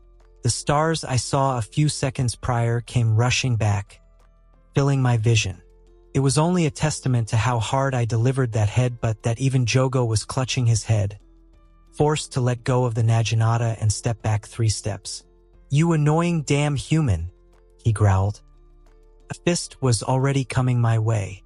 I happened to have a weapon in hand, so I used the only thing I had as a shield. With a sickening crack, the wooden handle of the Naginata snapped into 2. The punch continued and hit me with reduced force, but still enough to throw me 5 steps back. Just as another attack was reaching for me, it was suddenly intercepted by Maki, who appeared out of nowhere. "Give me that," she shouted without looking, and I knew what she wanted. I just threw her the broken weapon. "Once this is over, you're paying for this." Seriously, she cared about that in the middle of something like this? I honestly felt there was something wrong with this girl's brain. Or were all jujutsu sorcerers like her? "Quit lying around and help me," Maki grunted, fighting off Jogo's relentless assaults with her broken weapon. Had to say, even with a broken weapon, she used it like a master. How old is she to master weapons like this? I got up, struggling with acute pain in my chest, but forced my body anyway and rushed at Jogo again. We adjusted mid-battle, no plans, no words, just pure instinct to survive. Maki moved first and I followed, just like earlier. Though followed might have been misleading, I was moving, yes, but it was she who moved me, literally dragged me to match her speed. Jogo stepped in again, aiming straight for me. I barely raised my guard with reinforcement snapping into place before Maki intercepted, slipping into his range and deflecting the strike with her forearm. "Don't think, move," she snapped. I did. At least I tried. Jogo's next hit would have taken my head off. but Maki grabbed the back of my collar and yanked me out of the way like I weighed nothing. I said, "Move, don't think." How am I supposed to do that? She shoved me forward immediately after. I stumbled, and my fist crashed into Jogo's side. The girl was using me like a humanoid weapon. It worked though, and that's why I wasn't complaining. Cursed energy surged through the impact, forcing him a step back. I pursed my lips. The damage was there, but he healed almost instantly. This won't do. Not even a moment later, Maki yanked me back again. I saw her face only inches away from me, as our body almost connected before she used the turning and earlier pull as a leverage and shot her own body forwards. I barely retained my balance while she engaged Jogo once more, drawing his attention, controlling the space while I covered for attacks she couldn't handle, until she threw me in once more. I get it, I was the only one doing damage between the two of us, but if it was just me, I would never land a hit. She was creating openings for me. I respected that, but which man would be happy being manhandled like a toddler? But since Maki took the battlefield command, we were doing much better. Can't argue with that. Every time Jogo shifted his focus to me, she was already there, striking, redirecting, forcing his movements just enough to create an opening. I never hesitated to attack. I just couldn't figure out when she wanted me to attack, which was the correct opening. How was I supposed to know that? I wasn't a fighter like her. It was chaos, but that's why we were surviving. If I didn't know when I was attacking, then how the hell was that volcano freak supposed to figure it out? A full-on throw sent me flying straight at Jogo with just enough alignment to land a hit. And I learned as well, timely covering for her when she couldn't handle constant exposure to Jogo's strikes. And midway, when I was moving to attack again, Jogo seemed to intentionally take the hit from me, catching me off guard. He grabbed me and, much like Maki, yanked me away, his hand going straight toward Maki's broken weapon. He caught the broken shaft of her naginata. Before she could react, he snapped off the jagged blade still attached to it. My stomach dropped. When he kicked her away and turned toward me, weapon in hand, without his technique, that weapon was the next best thing he had to kill. I was mid-step, off balance, completely open. The broken blade drove forward, aimed straight for my abdomen. Instincts kicked in and I forced my reinforcement as high as I could, but that wouldn't be enough to tank a naginata blade aimed at my abdomen. Just when I started to see the light, a hand forcefully grabbed my shoulder and violently yanked me sideways. The blade missed me by mere inches and sank deep into Maki instead, right into her abdomen. My eyes widened in horror. Maki! Maki! My eyes widened watching a 7-inch long blade insert into the girl's abdomen so cleanly that even blood didn't have space to leak. I had no idea how severe the wound was, but the scene alone brought a wave of despair onto me, which at first made me question whether struggling here was even worth it. Would it be just easier to let the curse do as he pleased? I have died once, what once more? But that thought was instantly vaporized seeing Maki's pained face, a line of blood leaking down from her mouth. Next came anger at the ridiculous situation I found myself in, anger at myself for being so weak, and anger at the cursed spirits who just can't give me any break. For God's sake, I just came here, got dragged into Gojo's domain, got my mind shattered, and ever since I was just trying to survive. Just give me a damn break already. Eyes bloodshot, I poured more cursed energy into my fist and punched with all my power, with nothing but getting even with the volcano bastard on my mind. Of course, Jogo saw the attack coming. He was ready for it, but just as he was about to move, a familiar feeling came over him, like a lightning bolt crashing down on him. His one big eye widened on its own, moving toward where he sensed the incoming dread. Sukuna. Someone was messing with Itadori Yuji, or else there was no way Sukuna's cursed energy would awaken so suddenly. He had to go now. He had the rest of Sukuna's fingers on him. Unfortunately for Jogo, That momentary lapse of concentration was enough for me to drive my fist right at his skull with everything I had. A shockwave tore through the station, followed by a bolt of black lightning, which I was quite familiar with. Black lightning erupted out of my fist, distorting the very space, and the next second I felt a jolt of clarity inside my mind, and the special grade volcano head was airborne. I gave everything in that punch of mine, poured all my accumulated anger, frustration, grievances, and of course cursed energy, which was much higher now, mind you. The result was Jogo getting launched at the wall of the station lobby, blasting into it, breaking the wall outright, and still going strong until his airborne body collided with another building outside the station. Before I knew it, I was already moving toward the damn cursed spirit, my eyes wandering toward Maki just for a second before snapping back at Jogo. The best way to help her is to take the special grade spirit away from here. The newfound clarity in my mind spoke, and my body obeyed. I sprinted at my best speed toward Jogo, who felt his world spinning there for a second. I was halfway, ready to deliver a flying kick onto the curse, but he moved first, moving out of the place just in time and rotating his body to land a haymaker punch at me. My instincts after that black flash were on point, just like back when I fought those hundreds of curses.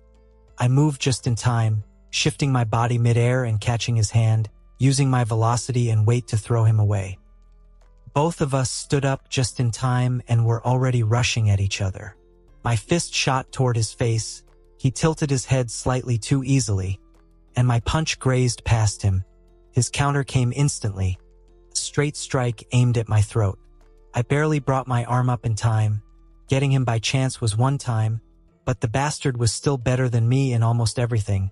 The only thing keeping me in the fight was the boost from Black Flash. The impact still numbed my hand, though he was both stronger and faster, and if the technique cooldown ended, then a lot more destructive, meaning I have to end this fight fast. I stepped in again, closing the gap before he could reset. A low kick aimed at his knee, seeing Maki doing it like this earlier. He blocked it with his shin, and pain shot up my leg immediately. Idiot, no kopin Maki. His elbow came down toward my spine. I twisted, barely avoiding it, and drove my shoulder into his chest instead. The hit forced him half a step back. My breathing was a mess. Apparently, there was an entire method to breathing during a fight. Has to be because mine was all over the place. Seeing his momentary lapse in balance, I sent dozens punches his way, most thrown at random, only focused on making them fast, while only a few had real intent to hurt behind them. Jogo weaved through them, his movements precise and minimal. Every dodge felt like he was measuring me. I genuinely wished to know how, isn't having one big eye worse than two? How is he measuring the depth of the attacks? His own fist slipped through my guard and slammed into my ribs out of nowhere. I could have sworn I heard something crack. I staggered, but didn't fall, just raw force pushed me through it all, because if I fell now, I was done for, not just me but even Maki. I grabbed his arm before he could pull back and dragged him forward, throwing my head into his face. Don't get cocky. The impact rang through my skull. I didn't have to guess this time. I was certain it was cracked. My vision split into 2, then 4, and then 8. Haze clouded my eyes as the pain from the headbutt I just performed shot through me. Okay, no imitating anime protagonists either. They might have nothing in their brains, but mine is full with my fragile ego. But it seemed to have worked. He recoiled back hastily. I followed immediately, driving a punch straight into his chest. I couldn't even focus on him properly. However, my instincts and recently found sense of cursed energy were telling me exactly where he was. So I just focused on that, followed my gut feeling, and punched.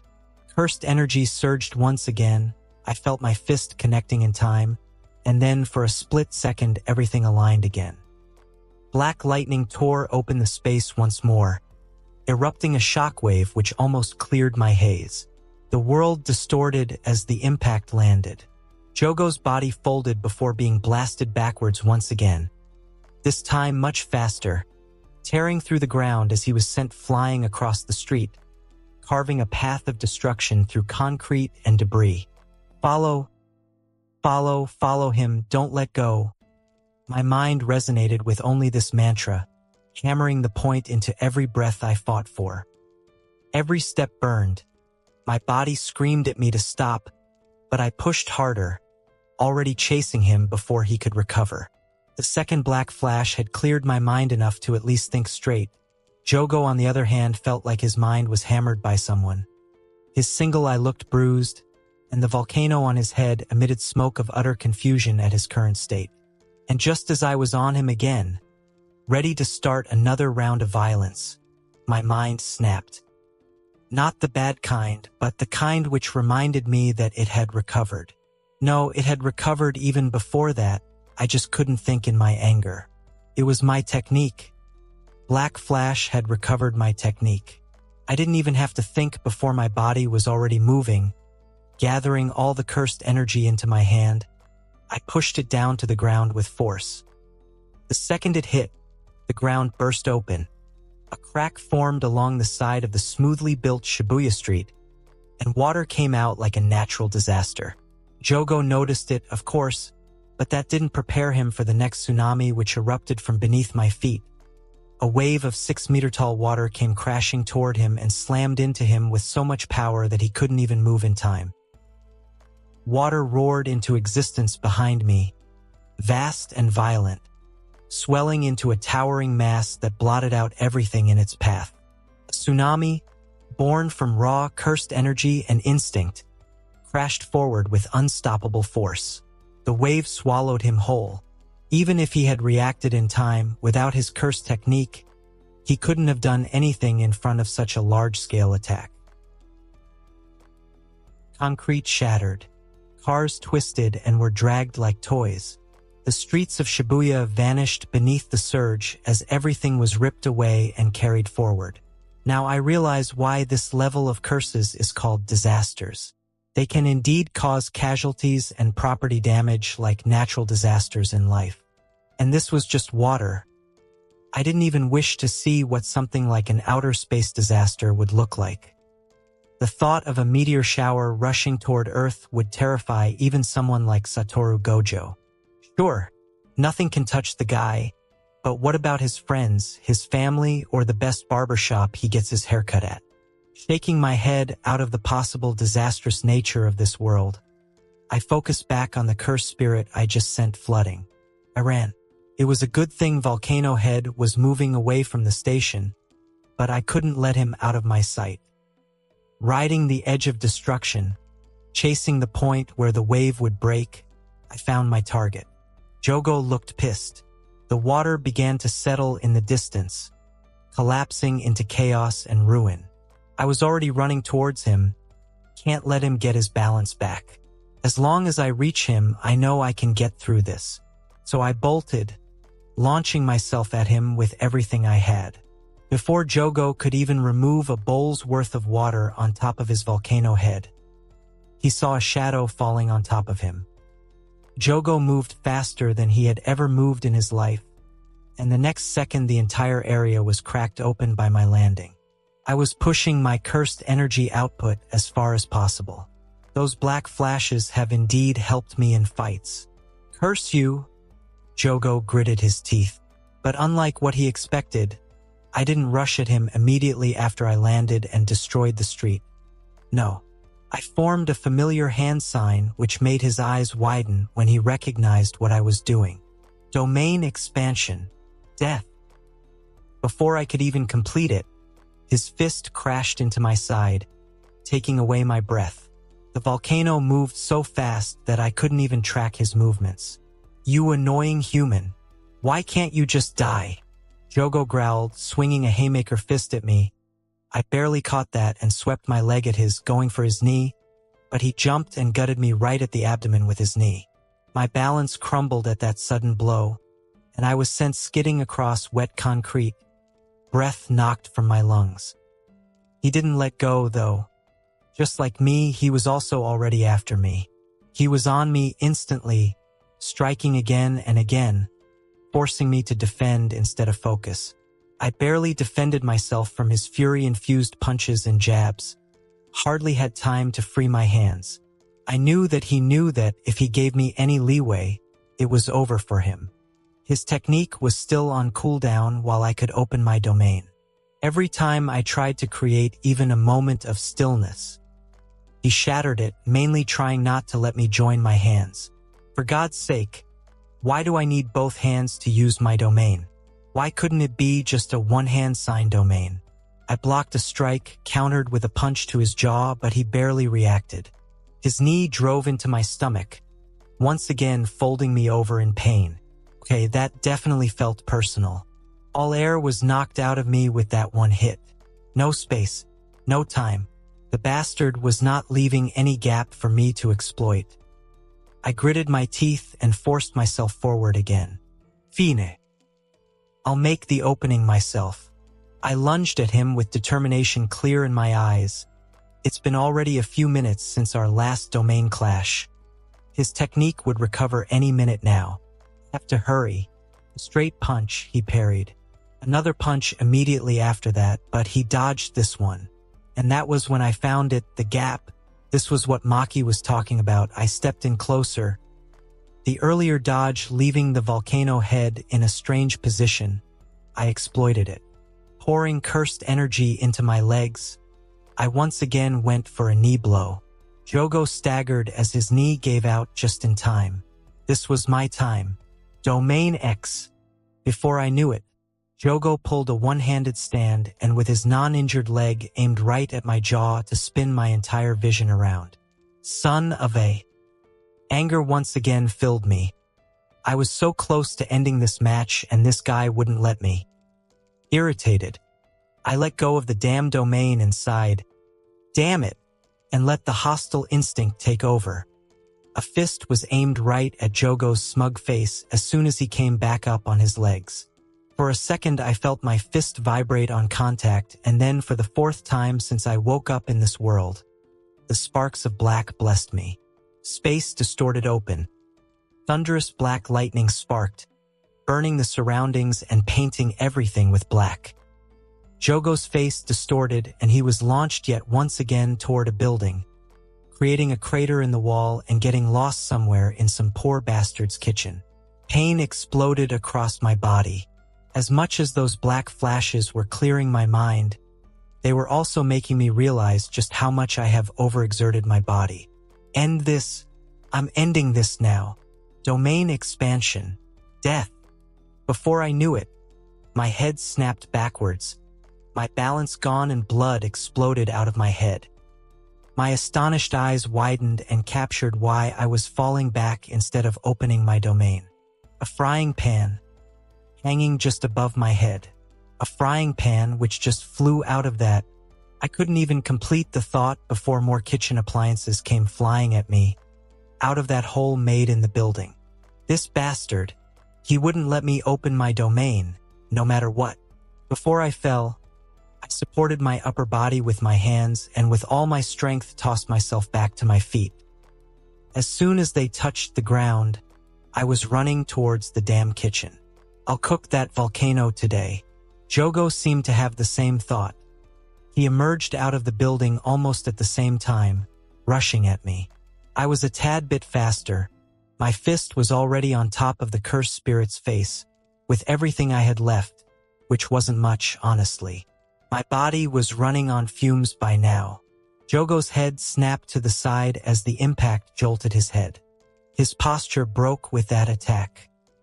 However, instead of throwing a punch or backing away, he did something I didn't expect. He caught my fist from retreating. For a second, my inexperience made me ponder why, but the answer came not that long after, when his other hand was near his chest, open palm blazing with fiery cursed energy. Time came to a standstill there. It felt like that heartbeat of time was stretched to all eternity. The human brain works quite fast, actually, especially a sorcerer's brain. It didn't take me a PhD in fighting for me to realize what happened. The bastard baited me with that earlier attack. He took it intentionally. Mother! And then there was agony. A particular agony of being burned alive by heat so strong that even your bones wouldn't be left behind by the time it was over. I could feel my flesh melting, clothes evaporating. I didn't wish to give the cursed spirit that satisfaction, but an utter growl of pain and an anguished cry let out of my very being that I couldn't suppress in time. Salute to both Nanami and Naobito for taking it like a man. It didn't take long. For a cursed spirit of Jogo's caliber, it often didn't even take a blink of an eye to end a human's life. The human only survived because his technique was burned out. But his irritation and anger towards this human were so great that he made sure he enjoyed that scream of pain for as long as it lasted. And then it was over, when fire, light, and heat were gone. Only a charred shell was left behind, barely standing, ready to crumble any second. He let go of the corpse's hand, letting it meet the dust and be one with it. It fell, slowly, steadily, until it stopped halfway. Jogo's one big eye snapped open when he felt the human's hand grab his own in one tight grip to break his fall. Impossible. But the corpse, no, the human wasn't letting him move an inch. Jogo couldn't help but only stand there and see the human's charred fist rush like a meteor towards his own face. And just as it arrived, for the 5th time in this day, a phenomenon called Black Flash graced them. Jogo was launched like a bullet towards a building and got plastered there. Darkness covered his vision for a while. His mind lost all motivation to do anything outside of contemplating why the hell he was even there to begin with. What's the point of living? Until he snapped out of his daze by the bulging pile of hot blood pooling in his throat. He spat out a mouthful of cursed spirit blood and gaped at his own trembling frame. Anger, irritation, helplessness, and all sorts of feelings overcame him. Why won't this human die? He wanted to shout to the high heavens. Complain, if possible, to the Creator. He gathered all his strength and got himself out of his crater, which was his 3rd crater of the day. With fire in his eyes, he was ready to bring down a real-life meteor to show the human imbecile what a crater looks like. But upon seeing him, all the fire ran out of him. The completely charred human was on his knees, like dead but refusing to fall down. Jogo could only stare at the charred figure who didn't move, didn't breathe, didn't say anything for a few seconds before sighing. I have to find Sukuna. With that said, he turned around. 3 steps. That was all he took, just 3 steps, before he heard these dreaded words. Domain expansion. Jogo found himself teleported somewhere else entirely. Gone was the dark night sky of Shinjuku, the streets, neon lights, and civilization altogether. Everything was gone. Jogo stood upon soft sand. The sun's golden rays fell onto him, softly, gracefully, perhaps a bit harshly as the tropical heat washed over him. But for a cursed spirit created out of humankind's fear of earth and volcanoes, he didn't even feel the slight difference. For a moment, he did not move. The battlefield, ruin, water, destruction was gone, replaced by something he knew, something carved deep into his memory. A tropical island he remembered from before, when all of his companions were together. The air was calm. The sky stretched endlessly above, bright and clear. Palm trees swayed gently, and the distant horizon shimmered, except his eye shifted. The ocean was gone. Where there should have been endless water, there was only emptiness. A hollow stretch of space, as if the world itself had forgotten to finish forming. Everything else was perfect, every detail intact, but the absence was wrong. Jogos Gazinahovid. He knew this place. Dagon. The name came out low. It was his domain. Jogo, for what it was worth, couldn't figure out what was happening. Wasn't he supposed to be inside that human's domain? Why was he here? Could it be that the human didn't even copy Dagon's technique, but also his domain? No, not possible. Domains are personalized to a person. The sure hit effect could change, but not the theme, not the domain itself. So, where was he? He asked himself, confused and a bit hopeful. His one big eye roamed around, taking the familiar place in until he finally found something which forced his eye to widen. Where the ocean should have been, something was floating there. The figure was so familiar that Jogo didn't even need confirmation of who he was. Dagon, hovering in empty space, exactly as he had been, form, presence, cursed energy, all identical. Not weakened, not distorted, and very much alive. Jogo for a few seconds just stood there, trying to convince himself that this was a dream, an illusion, but it couldn't be. The cursed energy was exactly like Dagon's. Unfortunately, the domain didn't wait for his decision. Without warning, the sure hit effect activated. Aquatic Shikigami erupted into existence, surging forward in an overwhelming tide. Creatures of teeth and fins and monstrous forms, all converging on a single point. Jogo couldn't even react before the sure hit effect of the domain had him completely covered with all sorts of aquatic Shikigami. Claws tore into him, jaws clamped down, bodies collided with crushing force. The sheer volume of attacks drowned out everything else. His body was ripped apart piece by piece, chunks torn away, flesh shredded, limbs forced back under the relentless assault. It was the damage which finally jolted him out of his reverie. His mind snapped back into place.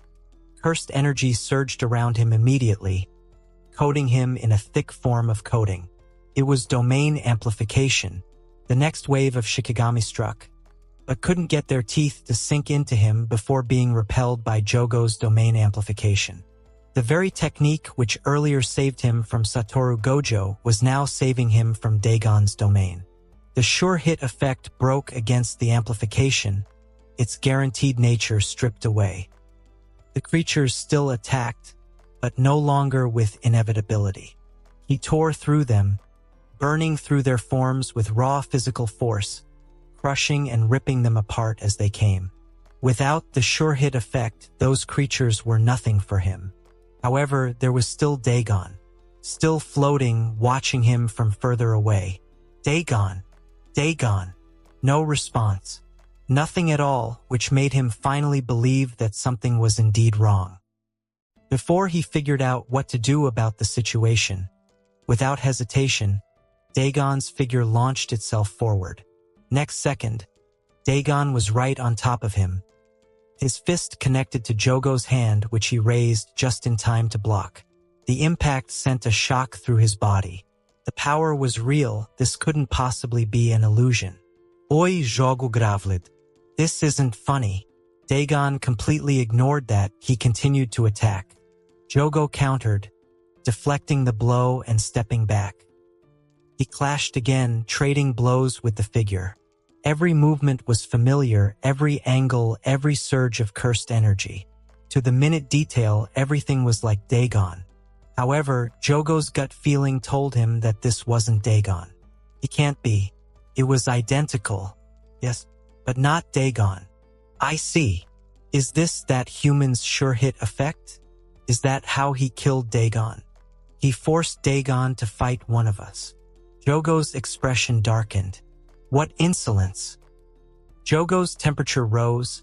The volcano on top of his head boiled, leaking gases, and his one big eye narrowed into a dangerous half-moon shape. Dagon pressed forward without pause, each strike carrying the same weight as before, the same destructive force. Jogo blocked, countered, moved, but his options were limited. While domain amplification still covered him, he couldn't use his technique. As long as it was active, his own technique had to be dormant. That was the trade-off regarding this particular technique. If he dropped it, though, then the sure hit effect of Dagon's domain would shred him in seconds. Jogo Shaled. There wasn't really any other option. If this was indeed that human's domain, then he had no other choice. Be it then. Jogo's eyes one last time flickered towards the still attacking form of his old friend. Even after knowing that the one he remembered had already passed on and would maybe be reborn someday in the far future, that this one wasn't his friend but just an imitation, he couldn't help but feel anger towards the person who would do this. Next second, his cursed energy surged outward. Domain expansion coffin of the Iron Mountain. His own domain erupted out. Flames came into existence, carving into the tropical landscape, tearing through the false paradise. Once again, a domain clash was taking place. The sure-hit effects collided, and then both sides' domain sure-hit effects got neutralized. Surprisingly enough, both domains' refinement was mostly on par with each other. However, even without the sure-hit effect of Dagon's domain, he didn't stop. If anything, he sped up. Even as the domains clashed, it continued forward, attacking without thought. Jogo met the imitation of his old friend head-on. Blows turned explosive. Each strike carried heat, each movement trailing destruction. That was the most dangerous part about Jogo's technique. It was inherently destructive in nature. If it hadn't been on cooldown, that fight against that human wouldn't have lasted half that long. But the imitation did not falter, weaken, or slow down. It was going strong to the point Jogo once again was left to wonder whether the one he was fighting really was an imitation. Out of several blows they exchanged so far, the only minor difference he could figure out between Dagon's usual behavior and this one was water. He wasn't using water. In fact, the entire domain had no water whatsoever. That alone was an indication that this wasn't Dagon's domain. This wasn't Dagon. The fight went on for a while, even after Jogo finally determined to erase this cheap imitation. It wasn't like he could with a snap of his fingers. The power was real, very real. He kept burning Dagon's image in front of him, while taking damage himself. He was better, plain and simple, but that doesn't mean he was winning. At this rate, the fight could go on for a long while. He can't have that. He had to go find Sukuna's vessel. Enough! I'll end this phase in one move, he growled. Cursed energy gathered inside his body, and then he was airborne. The air grew heavy. The sky darkened.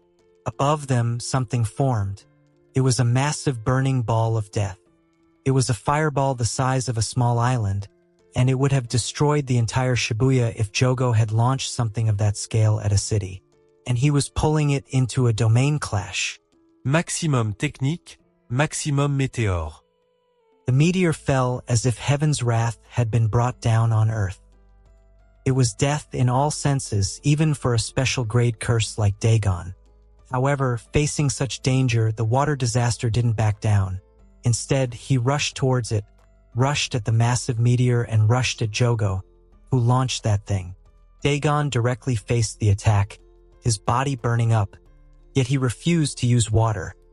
His cursed energy rose higher and higher to meet the threat until nothing of him seemed to be left. And then came the collision. It tore through the sky, crushing the false domain beneath it. The impact was absolute.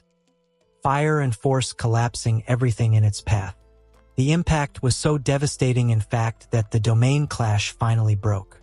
The two pieces of space separated from reality vanished from their place of existence alongside all the evidence of those ridiculous feats of jujitsu pulled by Jogo. As for the volcano head, he was left there, panting hard, wounds slowly healing as his cursed energy started fixing him. His soul eye remained fixed on the spot where Dagon's charred remains lay. However, they were gone. They were an imitation after all, he sighed. Exhausted and once again at his technique's cooldown, Jogo sighed tiredly, ready to just get out of there. Sukuna was still in his mind. Not so quick, but that was when a familiar voice once again sounded in his mind. Jogo's head snapped back faster than Sukuna's slashes. There he was, that human. Charred just like earlier, he looked worse now, but still living. Anger boiled inside Jogo for what he had to go through inside the domain. Just as he was about to rush at the insolent human and finally kill him, he said something which gave Jogo chills. Domain expansion. What? But how? His technique should be on cooldown. That's impossible. And as if the human understood his plight, he sent a cocky smirk at him before finally finishing. Death trade. The domain expanded. The area was once again shrouded in darkness, and a very familiar giant cross with weight plates hanging from its sides arose behind me. Jogo could only have time to turn around and catch sight of my domain already established before he was completely locked onto his place. His one big eyeball roamed all over the domain as if he was hallucinating. But how? How come you're not falling into technique burnout? Jogo honestly couldn't get it. To open the domain back-to-back 2 times was almost impossible. Domains put a huge impact on the brain, so much so that after opening the domain, the user has to wait for his technique to cool down before he or she can even attempt to use his technique, let alone open the domain once again. All the huge cursed energy expenses on opening one domain aside, even considering that the human had enough cursed energy, there is no way he should be able to perform domain expansion 2 times in a row. Jogo's trembling eyes were fixed on me, occasionally glancing back at the giant, ominous cross hanging behind me with dread building inside him. I wasn't in such a good condition either. Jogo's earlier attack had done a number on me. My entire upper body was charred. I couldn't even feel my own hands at this point. That's how bad my condition was. I was running on fumes. I knew it. Just push it a bit more and I'm as good as gone. And that's why I had to pull the last trick I had in my arsenal. I agree, I replied to the hostile feral curse spirit with a calm, almost too calm response. My voice barely came out. I could hardly hear myself, let alone him. But surprisingly, he did. One thing more to be grateful about in this accursed world, I suppose. Jogo, seeing my condition, once again tried to move, but my sure hit effect of the domain had already made him immobile. He wasn't going anywhere. Irritation snarled onto him, and he tried to use domain amplification to cut out the sure hit effect of my domain. Next second, his one big eye was wide open enough for me to just pluck it out from its socket. Knowing his shock, I continued. I knew even if I were to open my domain after you recovered your technique, the outcome would have been the same as earlier. Even if I made sure you lose your technique by trading away Dagon's technique inside the domain, I knew you had domain amplification, I replied, making Jogo confused. It's understandable, Jogo still hadn't figured out the nature of my technique. I was fighting him all the while using Dagon's technique. What do you mean? Jogo asked, getting desperate at his helpless condition. His technique was on cooldown, he couldn't open his domain, he couldn't move, nor was he able to use amplification to shake off the sure hit effect of the domain. Explaining my technique. Huh? What a JJK thing to do. I genuinely felt a strange sense of irony in what I was about to do.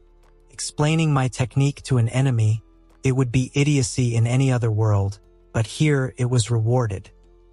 While my memories of everything else were still at the back foot, I did figure out everything I had to know about this world thanks to all those black flashes earlier. I chuckled to myself, though I had to cease that action immediately when those motions felt like breaking my insides apart. I was already a living mess. I didn't wish to be a dead mess anytime soon. I was in the worst condition, and I apparently had expected it. Death was around the corner, but at this moment, I was alive. Well, what the hell? I'll bite. My technique allows me to forcefully impose trades on anyone inside my domain. As you can feel it yourself, you can't move. That's a trade. I have restricted your movement by trading away my own movement. Both of us are no better than stones until the domain doesn't collapse.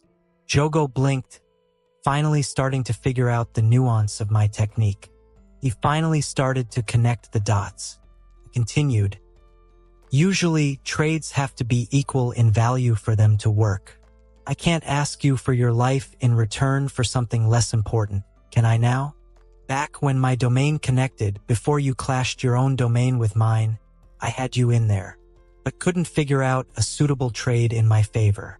Didn't have anything on me which could have given me a leg up. Jogos braus forrovet. What about Dagon's technique? What about this domain? How did you do that? Seems like he wasn't interested in me boosting my technique by revealing it. Shame, I wasn't stopping just because he wasn't interested in it, and it's not like I was talking because I needed that power boost, though I certainly could use some in this condition. What do you think is the biggest trade someone can make with Volcano Head? I asked with a glee. His face visibly reddened in anger and heat upon me calling him that name, but he did give it a genuine thought before answering. Ideals, identity, or one's life. I nodded. Inside my domain, whoever loses the trade of death. He loses everything while the winner gets it all. Jogo's eyes widened. Dagon, you're smart. I smiled. Your cursed friend lost, and thus I had his technique, cursed energy, and anything else I desired from him. If earlier Jogo's face looked angry, then now he was livid. So his assumption was correct. The human had stolen Dagon's power. That still doesn't explain how you used his domain, or used your domain immediately afterwards, Jogo shouted, struggling his damnedest to move but couldn't. Sacrificial trade. I added. Sacrifice. Technically, I should retain his power for as long as I wish to, but in times like this, I can sacrifice a power or technique which I acquired from someone else. This contains everything I took from them, and in return, I can summon a mirage of them to fight for me. Someone who is treated just like the original, not as me or an extension of my technique. Jogo's eyes widened. That? The one fighting you inside that domain, it was indeed your friend.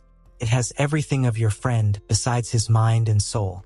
I knew I can't beat you without putting you inside my domain. But you own a domain and that amplification technique was a hindrance. If I had used my domain, the most likely outcome would have been the same as what happened before. A domain clash, leaving both of us burned out again. And I don't think I can survive that next clash. So I sacrificed the technique and power I got from Dagon, made him use his domain to consume yours, I replied calmly. But every word of mine made Jogo bust a vein. Steam rose from his head, but he surprisingly reigned in his anger somehow. And what about my domain amplification? What the hell did you do? He asked with clear hostility. Ah, that annoying technique. I grimaced. If not for Jogo knowing both domain and domain amplification, this match wouldn't have lasted this long. As I said, generally every trade I make inside my domain requires me to trade away something of the same value to activate the trade. This was the exact reason I couldn't stop you last time. I wasn't fast enough to find the right trade. But guess what? Those black flashes really give a sorcerer a new perspective on jujutsu. As if someone had cleared the path for me, I realized how to solve that issue. Can you guess what I did? I asked, once again amusement entering into my tone. Jogo kept glaring at me, as if ready to throw me into molten lava the second he had a chance. After a silent wait, he finally spoke. A binding vow. Hehe. You're indeed smart. Yes, I used a binding vow. Instead of making my trade on a value basis, I made a vow to make the trade on conditions. Jogo contemplated that, but couldn't figure out what that was supposed to mean. What's the difference? Let me explain, I offered. The first trade I made inside this domain is our movement. As you can see, it's restricted. Neither I can move nor you. If one has to point it out, the value of this trade is on point. In general, it's fair to both sides. Jogo increasingly looked impatient. The second trade was to restrict domain amplification or any other sort of anti-domain techniques inside my domain. Once again, this goes both ways. Jogo's single eye immediately narrowed. He snorted almost. Why the hell would you use domain amplification inside your own goddamn domain? Well, true, but it's not as much a question of why would I use it as it is can I use it. And I'm not just saying in terms of one can't use domain amplification inside their own domain. I replied with a smile. Jogo blinked. What does that mean? He replayed those words again in his mind, trying to figure out what the human meant until it finally clicked. And when it clicked, his eyes widened. "You don't know amplification." Jogo wasn't asking, it was a statement. I nodded. "But that's not fair, you said the wager would be equal." He trailed off, recalling what the human said his binding vow was about. Condition. The vow I swore was simple. I shall have the same condition on both sides of the trade, shall bear the same burden and restriction as my target of trade, as long as the value of the trade is a non-issue. Now it doesn't matter whether I know domain amplification or not to trade away, because we are not trading in value, instead on condition. Rather than giving up the technique itself, we are giving up the right to use the technique inside the domain. Either we can use it or not. It's more of an imposed restriction than an imposed trade, one which I am in control of. I sighed, already ready to end this conversation. Jogo's face looked like he was ready to burst any second. "Whatever, I don't care. We are both frozen. What are you going to do? If those two are your only trades, then you have nothing to attack me with. I'll just wait here until your domain collapses and then kill you and that woman you tried so hard to protect in front of your eyes." He shot back. TSK. Do you really think I made this entire plan to capture you without a way to end it?" I snorted. "Did you feel something wrong when you fought Dagon in his domain?" I pointed out. As if thunder struck his mind, his eye widened to epic proportions, then shifted to my hands, which weren't quite on the domain hand sign by now as he thought they were. Both my palms were joined, like I was praying. And then I tilted my joined hands forward towards him, pointing at him. Water. The one thing inside Dagon's domain which was missing was water. Jogo muttered with dread, finally building in. "Yeah." I nodded. And at the same time, a shock wave of water erupted from my connected palms. I intentionally withheld him from using water, so I could use it as a one-time attack later. I'm sure you have seen this move before. I'm calling it piercing water. A sharp burst erupted from my hands and an arrow-like jet of water, condensed, lightning fast and deadly, rushed right at Jogo. Jogo's big, I saw the water beam in slow motion as it arrived in an instant at his eye with deadly force. "Stand proud, volcano head. You are strong." Nanako and Mimiko stood side by side in the dim, ruined corridor of Shibuya Station, their attention fixed entirely on the unconscious body lying before them. Yuji Itadori, Sukuna's vessel, wasn't moving, his chest rising only faintly. His clothes torn and stained from the fight he had barely survived. The air around him still carried remnants of violence. There were more holes on the boy's body than the two girls combined. Blood pooled beneath him, and the boy's entire right shoulder was gone, completely dislocated and injured to the degree that he might think if he even so much as moved it, the entire arm was going to come falling off of him. They waited. At first, they had expected something immediate, some violent transformation, some overwhelming surge of cursed energy that would tear the silence apart and announce the return of the King of Curses. And to their credit, it did happen. The moment they fed the unconscious boy the one Sukuna finger in their possession, the cursed energy erupted out of him like a flood. It was malicious and overwhelming to the point they wished to just bolt out from there. However, they stayed. After all, there was a reason they were betting with their lives here. But after that surge, there was nothing. Instead, what they received was a brief, suffocating pulse of malicious energy that sent a chill crawling down their spines, sharp and unmistakable in its presence, leading to dying down into nothingness. The energy faded as quickly as it had come, leaving behind only the same heavy quiet. Nanako frowned, her eyes narrowing as she stared at Yuji's unmoving form. "That's it?" she muttered, the irritation in her voice barely concealed. "We fed him the finger. Why isn't anything happening?" Mimiko tilted her head slightly, her expression unreadable but her grip tightening around the rope in her hands. Maybe it takes time, she replied, though there was little confidence in her tone. Or maybe he's resisting. Nanako clicked her tongue, clearly dissatisfied with that answer. Resisting? Sukuna.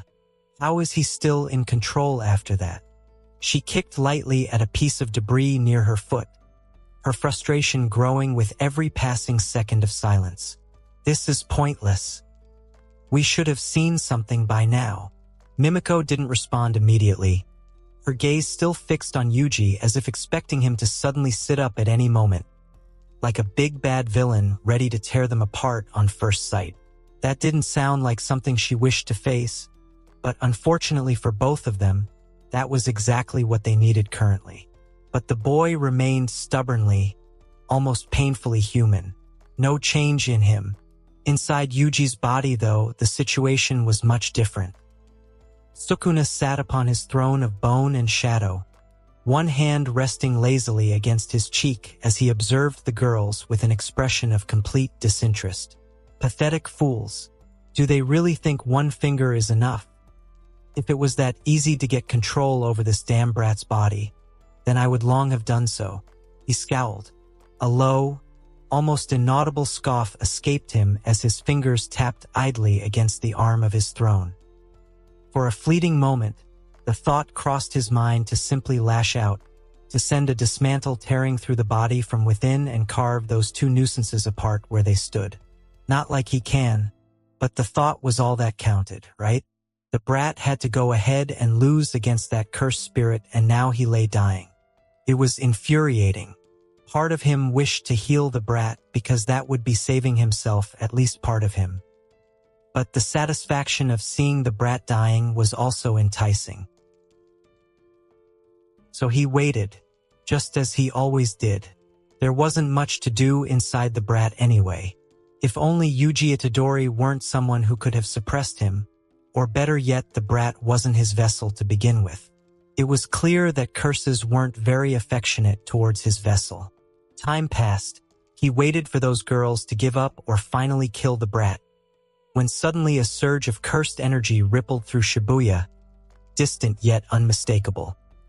He, of course, instantly sensed it and his blood boiled. He knew that cursed energy. Fushiguro Megumi.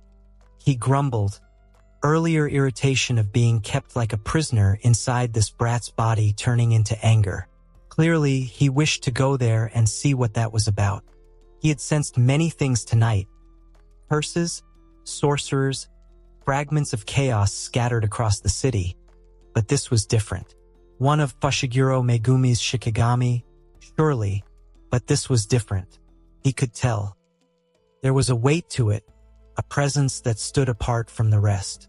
And that intrigued Sukuna. This useless brat.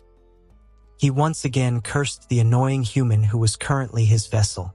The first thing he was going to do when he got control over this body was to find a better vessel. MCPOV. My eyes were fixed at the non-existent stars up in the night sky. No doubt, city skies are the worst possible places for stargazing. The tall buildings already obstructed much of the view, and the little sky I had in my blurry vision, I couldn't spot a single star there. As for why stargaze?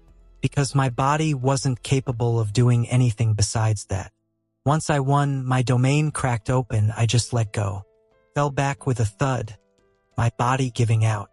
I just enjoyed the feeling of a hard-fought victory, the cold wind of Shibuya on my regenerating skin with relaxation. Yeah, I was healing. Slow, but it was there. Winning in a death trade does that to me. Perhaps it was the added vitality from the opponent or something else. I couldn't care less until it fixed me enough to make my way back to Maki and the others. They have a healer with them, right? What was her name? Shomo, Kosho, Shoko. Something along those lines. Just gotta reach her and I will be fine. At least I hope so. Now that I had time to think upon, I had realized how easy it was to recall memories after hitting a bunch of black flashes. Those punches were really blessed. Unfortunately, I still couldn't remember my name. Shame, since I now at least know in whose body I was reincarnated. I was a nobody, honestly. No one I remembered from the show, though that can't be said with much confidence seeing I don't happen to have all the information about Jujutsu Kaisen. Still, I would rather use my own name when I recall it instead of the person whose body I was occupying. When I recall it, that is, the soothing feeling of my body slowly repairing was incredible. It didn't fix everything, of course, but at least my body was somewhat in working condition now. That was enough. The knockout after having my life threatened on 3 different occasions after coming to this world, and that too just under half an hour, was more than enough to make me lie there till morning if I had a choice. Unfortunately, I didn't. A strong cursed energy signature, which I was getting rather good at spotting by now, broke my rest, bringing me back from dreamland to reality, reminding me that this place was still just as dangerous. I slowly, with much effort, stood back up, every part of my body protesting, begging for more rest, but I pushed through nonetheless. My eyes first fixed on the direction from which the energy signature came. Bad luck, there was a huge building in the middle to see anything. Good luck, because I don't intend to check whatever that was out anyway. If that were where trouble was, meaning it's the other way, I'd have to start walking. Before my feet lifted, my eyes fell on a scroll on the ground. My instincts told me it was trouble. That and my newly obtained senses about cursed energy, both. Before I had a chance to find anything about this in my memory, which was much better now, I heard something. Are those wolves howling? Then silence. The sound came from the exact place I sensed that cursed energy from earlier. Damn it! I'm getting out of. Crash.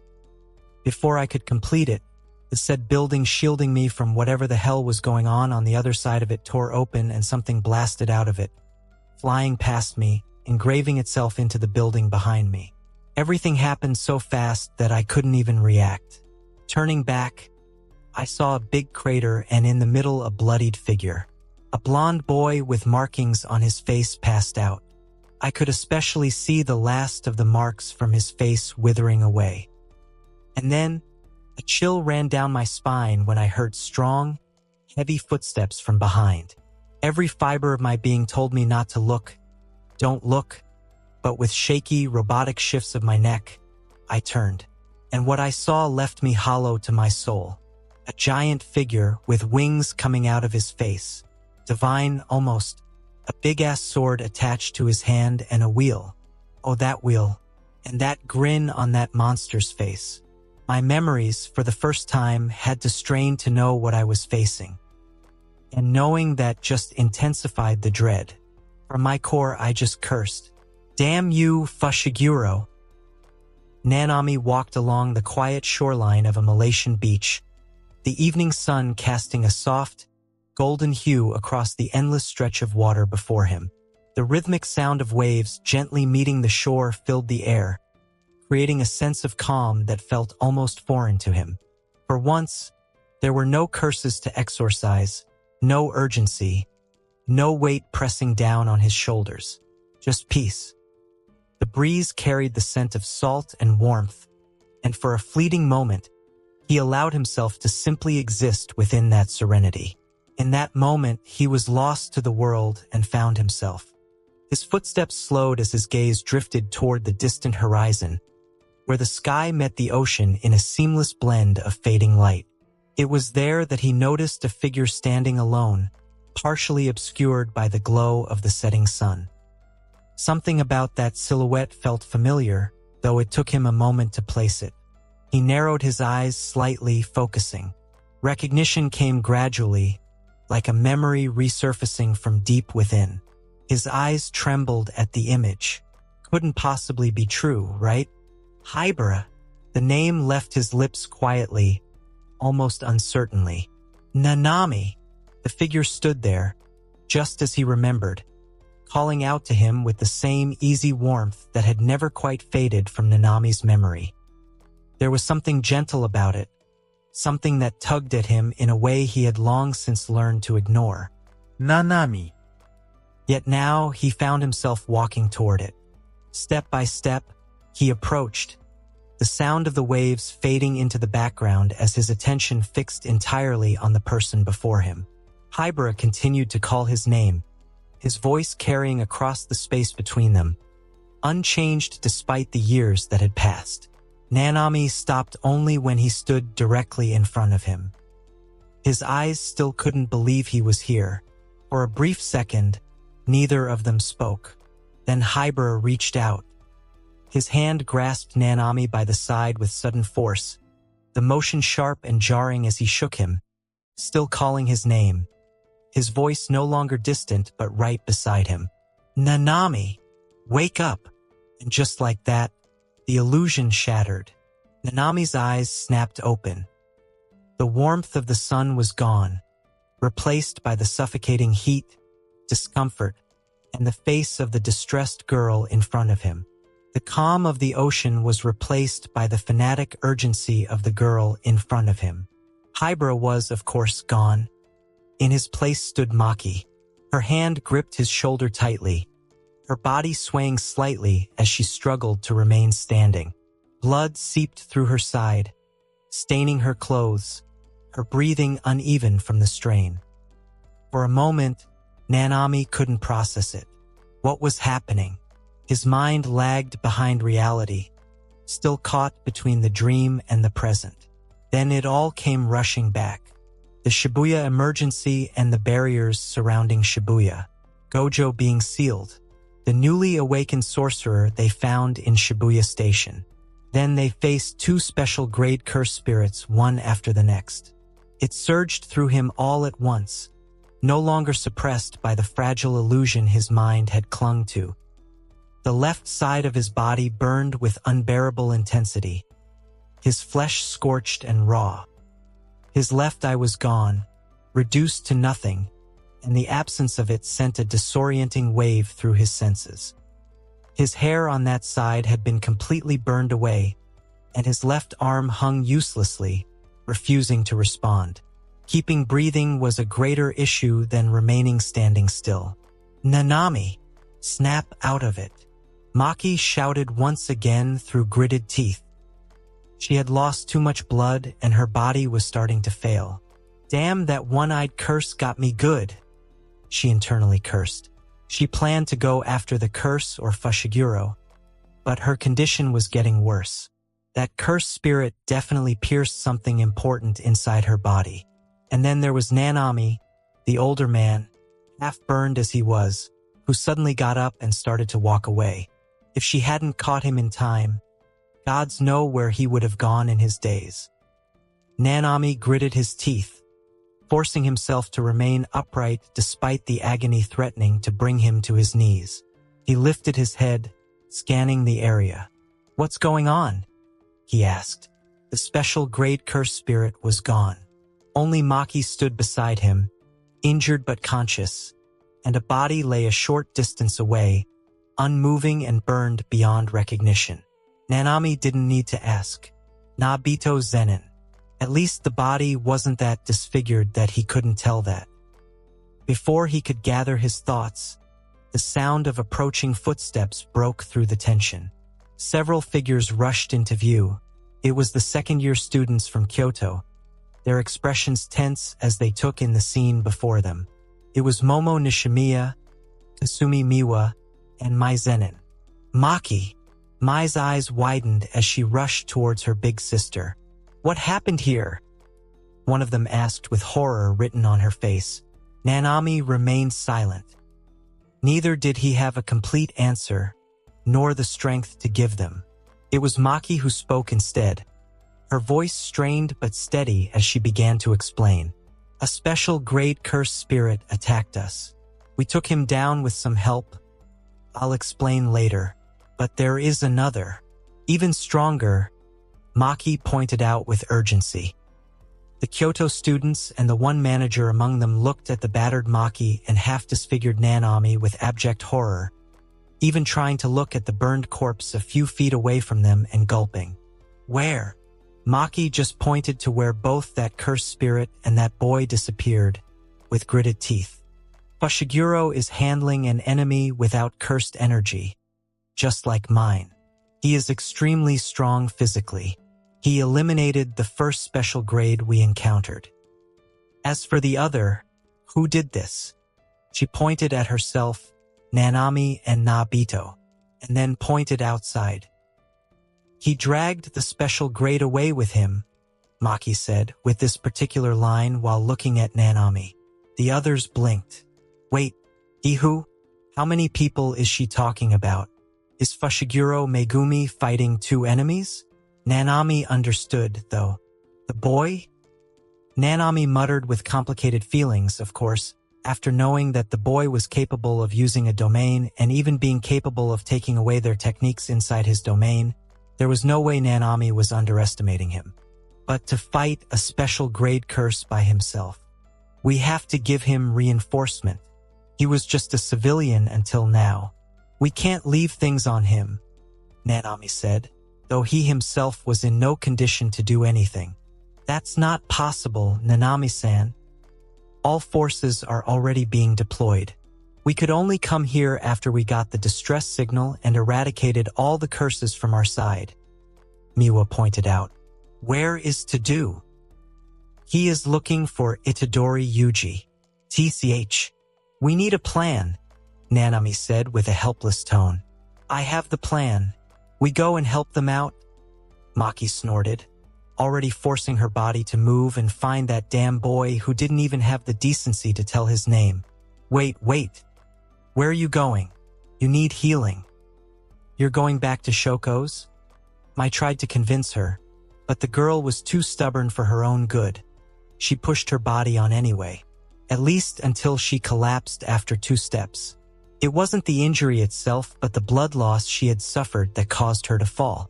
Idiot, I told you. Come on, we have to take them to Shoko. Mai rushed into action. Nanami sighed. They were not in condition to join the fight. If they did, they would only be a hindrance in their condition. Any news of Satoru Gojo? He asked. None. Nishimiya shook her head. Damn it. Maki could only curse to herself. Her eyes were locked on the broken segment of the station building, glaring outside as if she could reach there just by watching. Don't die out there, you idiot. Boom. The world spun around me, and everything became a blur before I found myself flying, weightless and moving faster than I ever had. The impact came before I could even process what had happened. My back crashed into the side of a building, the wall gave way, cracking into 1,000,000 shattered pieces, and a crater formed at the point of impact. Seconds later, gravity did its job and I hit the floor hard enough to knock the breath out of me completely, my lungs refusing to draw air as I lay there for a moment, stunned. The world rang around me. A sharp, high-pitched noise drowning out everything else as pain slowly began to seep in, spreading across my body like fire. I coughed a mouthful of blood out, my head spinning like I had recently attended an MLM gathering. Seriously, though, what happened? I was there, standing peacefully, minding my goddamn business, and then that bastard came crashing on the building side beside me, and then, forcing my arms to move, I pushed myself up slightly, my vision swimming as I tried to focus on the disaster standing in front of me. Dust still hung in the air, drifting lazily. However, I saw it clearly no matter how much my eyes refused to accept the reality.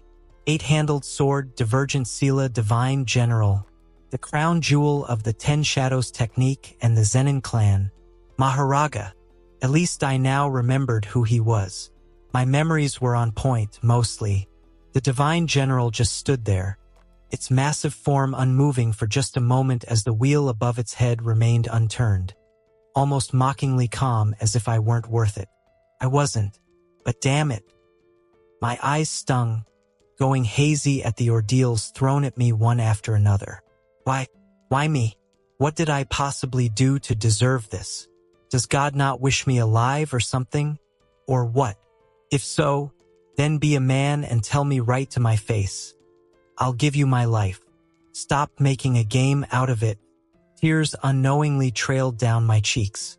It wasn't about being afraid of dying. I was ready for it. But why after coming this far? What's the point?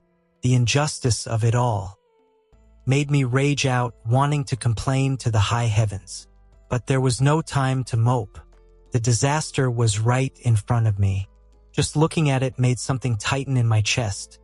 A quiet, creeping realization settling in that this one I won't be able to survive. Then it moved. I didn't even see the motion properly, only the result. One moment it was there, and the next it was already in front of me, its blade descending in a clean, effortless arc aimed straight through me. My body reacted before I could think, instinct taking over as I threw myself to the side. The blade missed me by a fraction, carving straight through the ground where I had been, splitting the floor apart as if it were nothing. It was my instincts that once again saved me, my body moving on its own out of the line of attack at the last possible second. If I had the luxury of it, I might even have made a Dragon Ball joke right now. I hit the ground awkwardly, trying to roll and create distance, but I was too slow. Something slammed into me from the side. The force of Maharaga's backhand hit like a collapsing wall, and I felt my body lift off the ground again before I was sent flying back out through the building once again, practically coming back to where I started from. For a second, I just lay there, trying to breathe, trying to move, but everything felt heavy, like my body wasn't responding the way it should. Nothing was responding at this point as it should. Everything besides my godforsaken luck, that is. A big part of me just wished to give up already. There wasn't much left to live for here. There was no one in this world who I could call my own. The world was a big enough mess as it was. Dying was an easy way out. Gives me a reason to complain more when I go back up there, to the reincarnation management body. But damn it all, I didn't want to die. Not after coming this far. Break time equals 0. 5s/. I inhaled sharply, filling my damaged lungs with oxygen. It hurt. A lot. But I did what I possibly could and moved my body. Tried to feel my cursed energy and reinforce it around me. Come on, one last time. Even if I'm dying here, I'll freaking die fighting. My cursed energy obeyed, reinforcing me in time. I forced myself up, my arms shaking as I pushed against the ground, every movement slower than it should have been. My body was already breaking down. That earlier healing after winning against Jogo had long been tossed into the trash bin, and the fight had barely even started.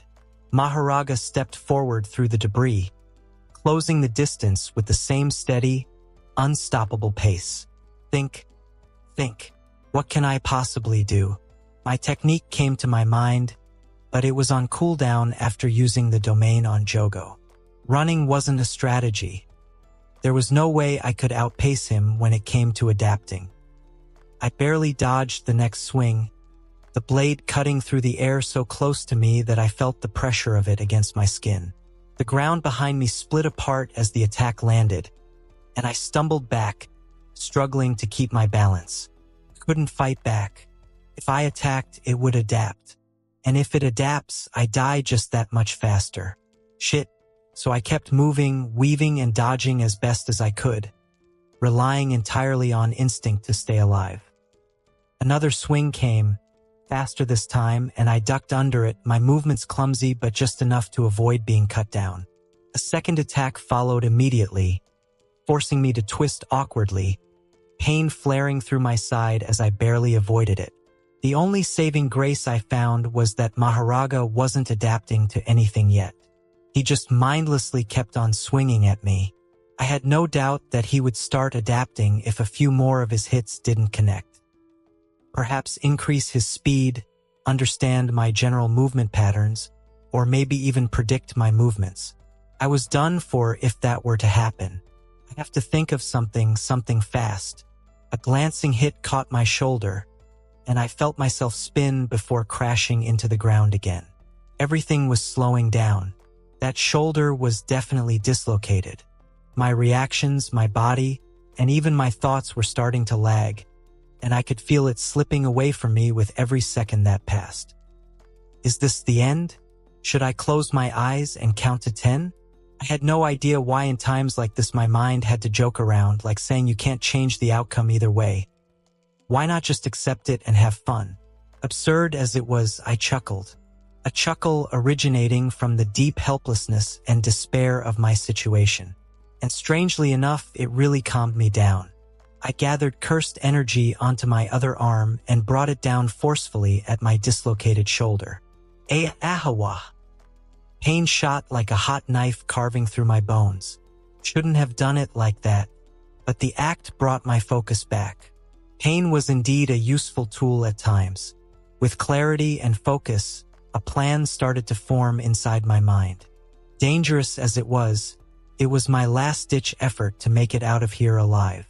But I'll be damned if I at least don't give it a try. I slowly shifted my eyes and gritted my teeth.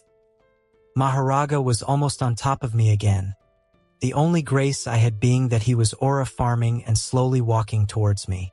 I forced myself up again, stumbling backwards, my breathing uneven and ragged as I tried to keep moving, to keep space between us. My eyes also captured the slowly crawling figure of that blonde boy who brought this disaster here. He isn't dead? Then why is this asshole after me? Go after that son of a bitch. I wanted to complain to Maharaga but knew it was pointless. A dark part of me wished to know if I were to kill that boy and Megumi Fushiguro. Then would this end? Would this monster go back to the same shadows he crawled out of? Most likely no. As I walked further, I was blocked by yet another building. A dead end. Turning around, I saw Maharaga standing in front of me, its massive form unmoving as the wheel above its head turned slowly.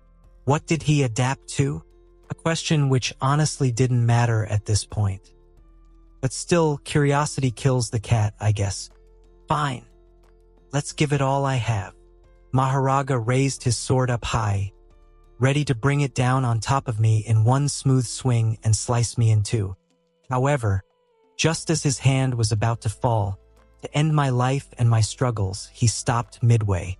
Something tugged him from behind and suddenly he was yanked out of his place by his long snake-like tail at the back of his head. And then the entity went ahead and tossed the giant away like he weighed nothing. Already dying this soon. How fitting of a death for a human such as you, said my savior with clear disdain in his voice. I couldn't care less about what he had to say though. I looked at him with distinct boredom, at how I had to face this face again so quickly. Less talking and more fighting. I pointed at Maharaga, specifically at his head. Remember that Shikigami can adapt to your attacks and techniques. We have to end him in one attack. Huh? You mean I have to end him in one attack while you get to survive, human? I rolled my eyes. Even after dying, this cursed sarcasm hasn't been lost. What will you do? He asked. I'll use the domain and stop him when you're ready. I'll need some time, though. He scoffed at that. I glared at his one big eye and said seriously, don't use your fire until you're ready for the final attack. Go all out and remember that sword in his hands. It emits reverse cursed energy. Stay away from it, I explained. He rolled his one big eyeball around, smoke emitting from his volcano head as he turned towards Maharaga, who had already switched to the stronger target between the two of us. Take it seriously. If that sword catches you, you'll die. Jogo, or at least the sacrificial summoned version of him, looked down at Maharaga and then the sword in the Divine General's hand and then back to me. Nah, I'll win. Sacrificial trade. A kind of trade that allows the user of the Death Trade Curse technique to one-time manifest a copy of an entity previously defeated by the user inside his or her domain, at the cost of sacrificing any and all things obtained from the said entity. I honestly didn't even know that was a possibility. At least not until I hit those black flashes. It was really true when they say that a black flash in the world of Jujutsu is the single most important indicator to observe a sorcerer's potential and talent. The difference in understanding and control of cursed energy and technique for a sorcerer is like of heaven and earth before and after hitting a black flash. I hit 5 of them, Needless to say, if I'm not pulling shit like this out of my ass, then I'll be better off dead. Cost me though. To beat Jogo, to waste his domain, I had to give up on Dagon's powers, and now to beat Maharaga, I am being forced to give up on Jogo's. My tired eyes lingered a little longer on Jogo, at the power I just forsook to survive, and then at Maharaga, the culprit. Both Jogo and Maharaga were glaring at each other with an intensity that could have melted their fraud allegations for once. Fraud, you ask? Because neither of them actually ever won a fight against a really strong enemy.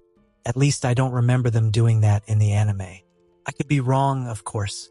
Another reminder that I might not have read the manga, since even after much probing at my memories, I couldn't see past what happened in Shibuya. While I was in my own mind, the two monsters didn't stand around for me to recover. 1 second they were standing in their respective places, and the next, both were gone. It was surprising that even Maharaga, that hulking monstrosity, could move that fast. Was that what he adapted to before, speed? Jogo, though, was much faster than me, at least in raw speed. Both collided midway through their rush, fist to fist, generating a shockwave that left a mini crater behind on the ground after their collision. I gulped. Loss of Jogo's powers be damned. I was just happy that I wasn't the one facing that monster.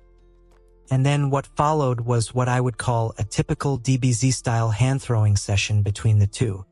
Fast, accurate, and utterly painful when I recall how hard that bastard curse hits. Though maybe not as hard as Maharaga. Ding. The wheel turned once, and the next fist connected directly with Jogo's face, sending him 10 steps back. If my eyes weren't playing tricks on me, I could see Maharaga's body shifting ever so slightly. The body became slightly smaller and leaner, indicating it was adapting for speed and agility. His entire body changes? Is that how he adapts? I muttered in confusion. Oi! What the hell are you doing there staring? Join the fight. This is your life on the line here, you know? Jogo's sharp remark put a full stop to my train of thought. Yeah. I nodded, shaking off the random theories forming in my mind and struggling to get my half-broken, half-burned, completely uncooperative body to stand up. Every movement felt like walking on a track full of spikes with salt attached to them for an extra painful trip. Now was not the time to lose focus. Surviving came first. And with that thought, once again I asked myself, how can I beat Maharaga? With Jogo's help, I knew I had the needed firepower. Hell, I always had it the moment I beat him inside my domain. But I can't use it. My technique was still on cooldown. I had to summon him so he could hold back the Divine General until my technique recovered. But can he? My eyes drifted to the top of Maharaga's head. The wheel was still, no more adaptations. But it was only a matter of time before it spun again. Quit spacing out.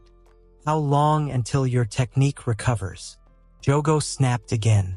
I'm uncertain. I have already strained my brain too much with back-to-back domain activations in the last half hour. I hated it, but I knew my condition best. If my estimation was right, I might not be able to open my domain again tonight. Period. No, don't think that. There has to be a way. Do you have any attack that can take Maharaga in one shot? Give me your best. Jogo just nodded. I knew it too, it was the one he used in the anime against Sukuna. His maximum technique. But that will take time for me to prepare. He won't let me. Jogo pointed at the Divine General, slowly walking toward both of us again. If not for this monster's aura farming, I'd be toast by now. My lips pursed. Time, that was exactly what I was lacking. How long do you need? 30 seconds, give or take. Silence spread between us. It was only 30 seconds, but in front of that monster, it felt like a huge chasm. A sense of desperation washed over me. The truth was right in front of me. To beat him, I had to stall that monster for 30 seconds. Just half a minute and I could win. But I knew for certain that in my condition, I'd die within just 5 seconds against him. My eyes trembled. For the second time since coming to this world, my body felt like it wasn't responding to me. Is this the gap between the strongest and someone weak like me? What are the odds we face? I never expected myself to be helping a human, you know. Suddenly, Jogo spoke, snapping me out of my thoughts. I glanced at him. Jogo's single eye was still on Maharaga, but he continued. I always thought that we cursed spirits are the real humans of this world. I still do, and yet, even after dying, being here as nothing more than a doll to save the one who killed me. How pathetic an end that is. But you know what? That just makes my belief even firmer. We cursed spirits are better than humans because we never stray from our goals and nature. We do what we are born to do and stick with it until the very end. Even now, under your control, doing your bidding, fighting to save your life, I still hate your existence. However, I'm here to protect you. And just like a cursed spirit, I'll give my all to do what I'm here for. That is our nature. We are true to ourselves, unlike you deceiving humans. I blinked. For a moment, I didn't fully grasp what he meant. Wasn't he bound to follow my orders as a construct created by my technique? But then I realized Jogo was bound to obey, yes. But to speak like this, to show sentience, to assert himself, that wasn't the doing of my technique. That was Jogo, his lingering consciousness within the construct. He was helping me even while declaring his hatred because that was his nature, to give everything for his role, his identity. I clenched my trembling fist with whatever strength I had left. He was right. To lose fighting spirit by measuring the gap, that was cowardice. That's how losers think. The brave, they take the leap of faith, and they fly. 30 seconds it is. Good enough. Start preparing the fire. I'll ready the ingredients. I declared with determination, no matter how much my voice trembled. And I might be mistaken, but I could have sworn I saw his lips curl upward. Cooking. How ridiculous a notion. I expect nothing less from a human. But fine, I'll bite. Let's cook. Strain. That is what I felt when I tried to open my domain. My brain was too overloaded by constant domain expansions to use my technique once again. It needed rest. I needed rest. But rest wasn't an option. At one moment, everyone seemed at peace. An intense stare down between all the participants of this deadly game, and the next it all exploded. Once again, Maharaga and Jogo moved first, and I followed, albeit at a much slower pace. My injuries wouldn't allow me to keep up with them no matter how much I tried to push my body. It was all a blur. 1 second the silence was overwhelming, and the next a booming collision sound echoed as Jogo once again collided with Maharaga. However, this wasn't just a mere collision of force. Instead of taking it head-on, Jogo used his momentum to hurl himself upward behind Maharaga after their attacks connected mid-air, at least for Jogo since he was much smaller. Maharaga tracked his target, making an arc over him, his sword of extermination already swinging towards Jogo, but by then I was there. Ha-iya! I rushed with all the momentum I could muster and tackled the giant's leg to slightly destabilize him. Honestly, it didn't even move the divine general, but that slight destabilization allowed Jogo to avoid the sword brimming with positive energy. Maharaga's attention shifted to me. Still no adaptation. He simply directed that sword in my direction. Just before the sword could connect, though, Jogo was already back with a reverse dash, aiming right at Maharaga's head and punching him with everything he had. The pure physical force from him made the monster take a single step back, but that was enough for me to get away in time. Jogo's attack, besides that, did nothing, but by doing so he was following exactly what I had asked him to do, not to use his technique, only hand-to-hand combat. He was at a serious disadvantage. We both were. Maharaga seemed to contemplate between the two targets he had until he chose to fight the more troublesome one. The sword of extermination attached to his hand lit up with reverse cursed energy, aiming directly at Jogo. That strike could end it all, or it could save the day. Just as the sword came down, Jogo was ready. With all of his reactive instincts he had developed while fighting me, he shifted sideways. Unfortunately, he wasn't fast enough. The sword still grazed his arm, but the positive energy did the rest. It outright obliterated the core structure of his arm, which was a pure cursed energy construct, like most cursed spirits are. The arm didn't cut open like it normally would have. Instead, it just blasted apart and then dissipated. Jogo's single eye went bloodshot instantly, but still he didn't step back. Instead, he moved in and, with all of his cursed energy reinforcement, punched the Divine General right in the face, jolting him back. Maharaga took only one step back before his sword hand was once again raised in the air, ready to make the next strike count. Now! Jogo shote. And I was waiting for this exact moment. I came from behind the Divine General, used his snake-like tail attached to his head like a ladder, and with a sharp and very disrespectful stomp on his head, pushed myself upward, directly at the raised arm. I clamped tightly around the damn sword of extermination and pulled the arm off course the moment Maharaga brought it down on Jogo. The ground split open by what little exposed tip of the sword was left behind. The rest was completely hugged tightly by me like I was a koala. A childish action, but that saved Jogo from exploding just like his arm. Maharaga, upon this, let out an indignant sound that almost sounded like a snort. Before his other giant hand could snap at me to forcefully rip me apart from the sword, Jogo was already on top of him once again, delivering a punch directly to the Divine General's face. The force was similar to before. Maharaga had to take one step back. That was the extent of what Jogo could do. And that was only because Maharaga had adapted himself to be a bit thinner and faster. However, that earlier adaptation let him grab Jogo this time midway and throw him away like an annoying bug. Then he swung his sword hand, trying to make me lose my grip and let go. I held on until he finally couldn't take it anymore, and the wheel on top of his head spun again. I entirely missed the spin due to the unannounced experience, similar to an amusement park ride I was experiencing on his hand.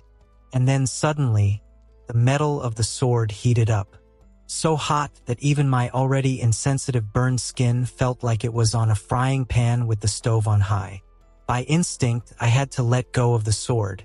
It was the worst possible moment, since Maharaga was still on his thrill-seeking ride for me. I was thrown at the nearest building yet again, stopping only after completely and utterly ruining its outer wall. By now, I had no idea how many times I had smashed into a building. I wasn't even furious about it anymore. I smelled smoke. My hands, which had held onto the sword, were smoking with burned flesh, black as charcoal. Maharaga turned towards me but then went back to his original target. In his eyes, I was no threat. Jogo was already on the move though, fully embracing the hit-and-run tactic. But Maharaga was faster after that one adaptation. Before he could run away, Maharaga was already on top of him, sword of extermination once again ready to cleave him in half. Just as Jogo was about to take a permanent leave from this fight, a large destroyed section of a broken building wall was sent flying at Maharaga, crashing onto him. Once again, Jogo was spared by the sword of extermination. Maharaga made a grunting sound, as if annoyed. He turned around, and there I was, standing and smoking like a freshly delivered piece of meat. However, not all smoke comes from fire. Some came from my healed wounds. Thanks for the heal, man. God knows I needed that. I grinned. Yup, it was the sword of extermination. Jogo sighed in relief at how the crazy plan worked. It was a rather simple, suicidal idea. Everything depended on Maharaga using his sword with positive cursed energy output to deal with a curse like Jogo.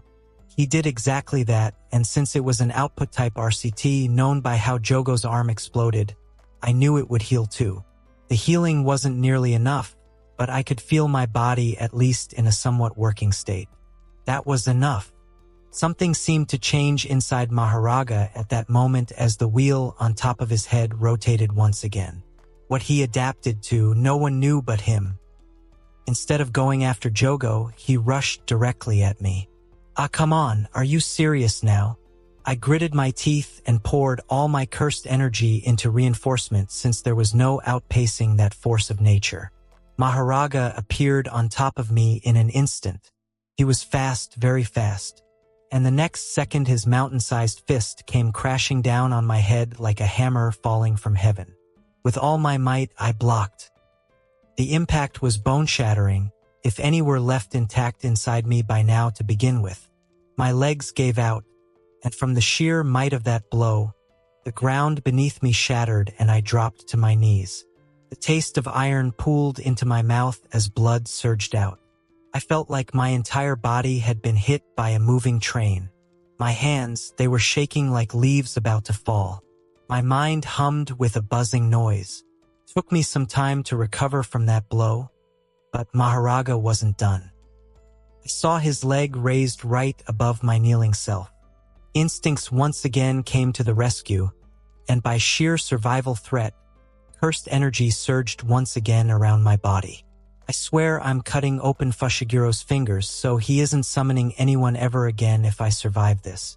And then the divine general mercilessly crushed me beneath his foot. The blow was so heavy that even my knees gave out, my stance completely broken as I was driven into the ground. Only my hands, shielding my chest, held on before giving in and folding inward under the pressure of that foot slam. Blood poured out of my mouth. My eyes went blank for a second under such a heavy impact. My entire body shook. But Maharaga was still not done. He raised his sword this time, ready to end this in one sweeping attack. My eyes snapped to the sword. I had to move. I knew if I didn't, I was dead. I had to move. Move. God damn it.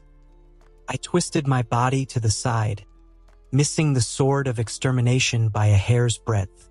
At least most of it. A stinging pain rang through me. The sword barely touched my side, but it tore right through. Pain struck like a lightning bolt, and with pain came anger, so much anger. At myself, at this situation, at freaking Megumi Fushiguro, at that blood-deep mess who dragged Maharaga onto me. It needed an outlet, and the best one I knew was to punch it out. So, eyes bloodshot and hostility fueling my negative emotions, I did just that. Instincts alone were enough to gather my cursed energy into my fist.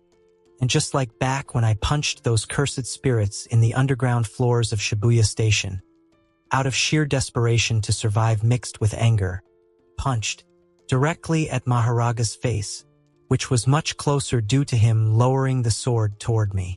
A snapping sound rang out. I felt a jolting vibration very familiar to me. Cursed energy collapsed into itself and then, like a burst, lashed out. Space itself wrapped around my fist, and in the next moment, black lightning tore out from it. Black flash. Once again, it hit Maharaga right on the head. For the first time, sending the behemoth flying back. As if my dead brain cells had awakened, my mind snapped into place, and everything started to make sense. I lay there, eyes open, fist still in the air with black lightning around it. And for the first time during this fight, I felt like, I can do it. Both Maharaga and I simultaneously got up. I supported my bleeding side and looked at the Divine General, who was grinning as usual at me as the wheel on his head spun once. Adapting to Black Flash. Huh. H, such a cheater. Couldn't help but scoff. But then a similar kind of grin spread across my face. Jogo, who was sidelined all this time after being thrown into a building, was finally on the move. He rushed at Maharaga at lightning speed, ready to deliver the attack. Jogu. However, I stopped him midway. He snapped at me like I had lost it. What? I grinned at him and simply said, "Do it." He blinked, pursed his lips for a second, and then determination showed on his face. "Very well. I hope you survive, human," he replied, and then for the first time during this fight, fire erupted out of him. Not for attacking, but from his palms, slamming down on the ground like thrusters to launch him into the air. Maharaga, of course, saw this, but he didn't go after Jogo. I was his target now, especially after that black flash. My own eyes snapped to him, grinning all the way, hands raised up, forming a familiar hand sign. My brain immediately sent out warning signals.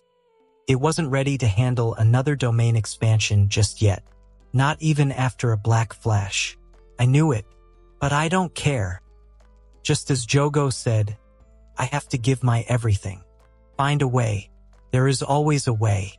Stay true to your nature. And I'm a trader. Trade it then. Trade something for this life-giving grace. Domain expansion. Death trade. And that concludes this episode. If you enjoyed it, I'd seriously love it if you guys could leave a like on the video, as it genuinely helps out so much, and it keeps me going. Plus, it takes only 1 second. That said, have a wonderful day. See you in the next one.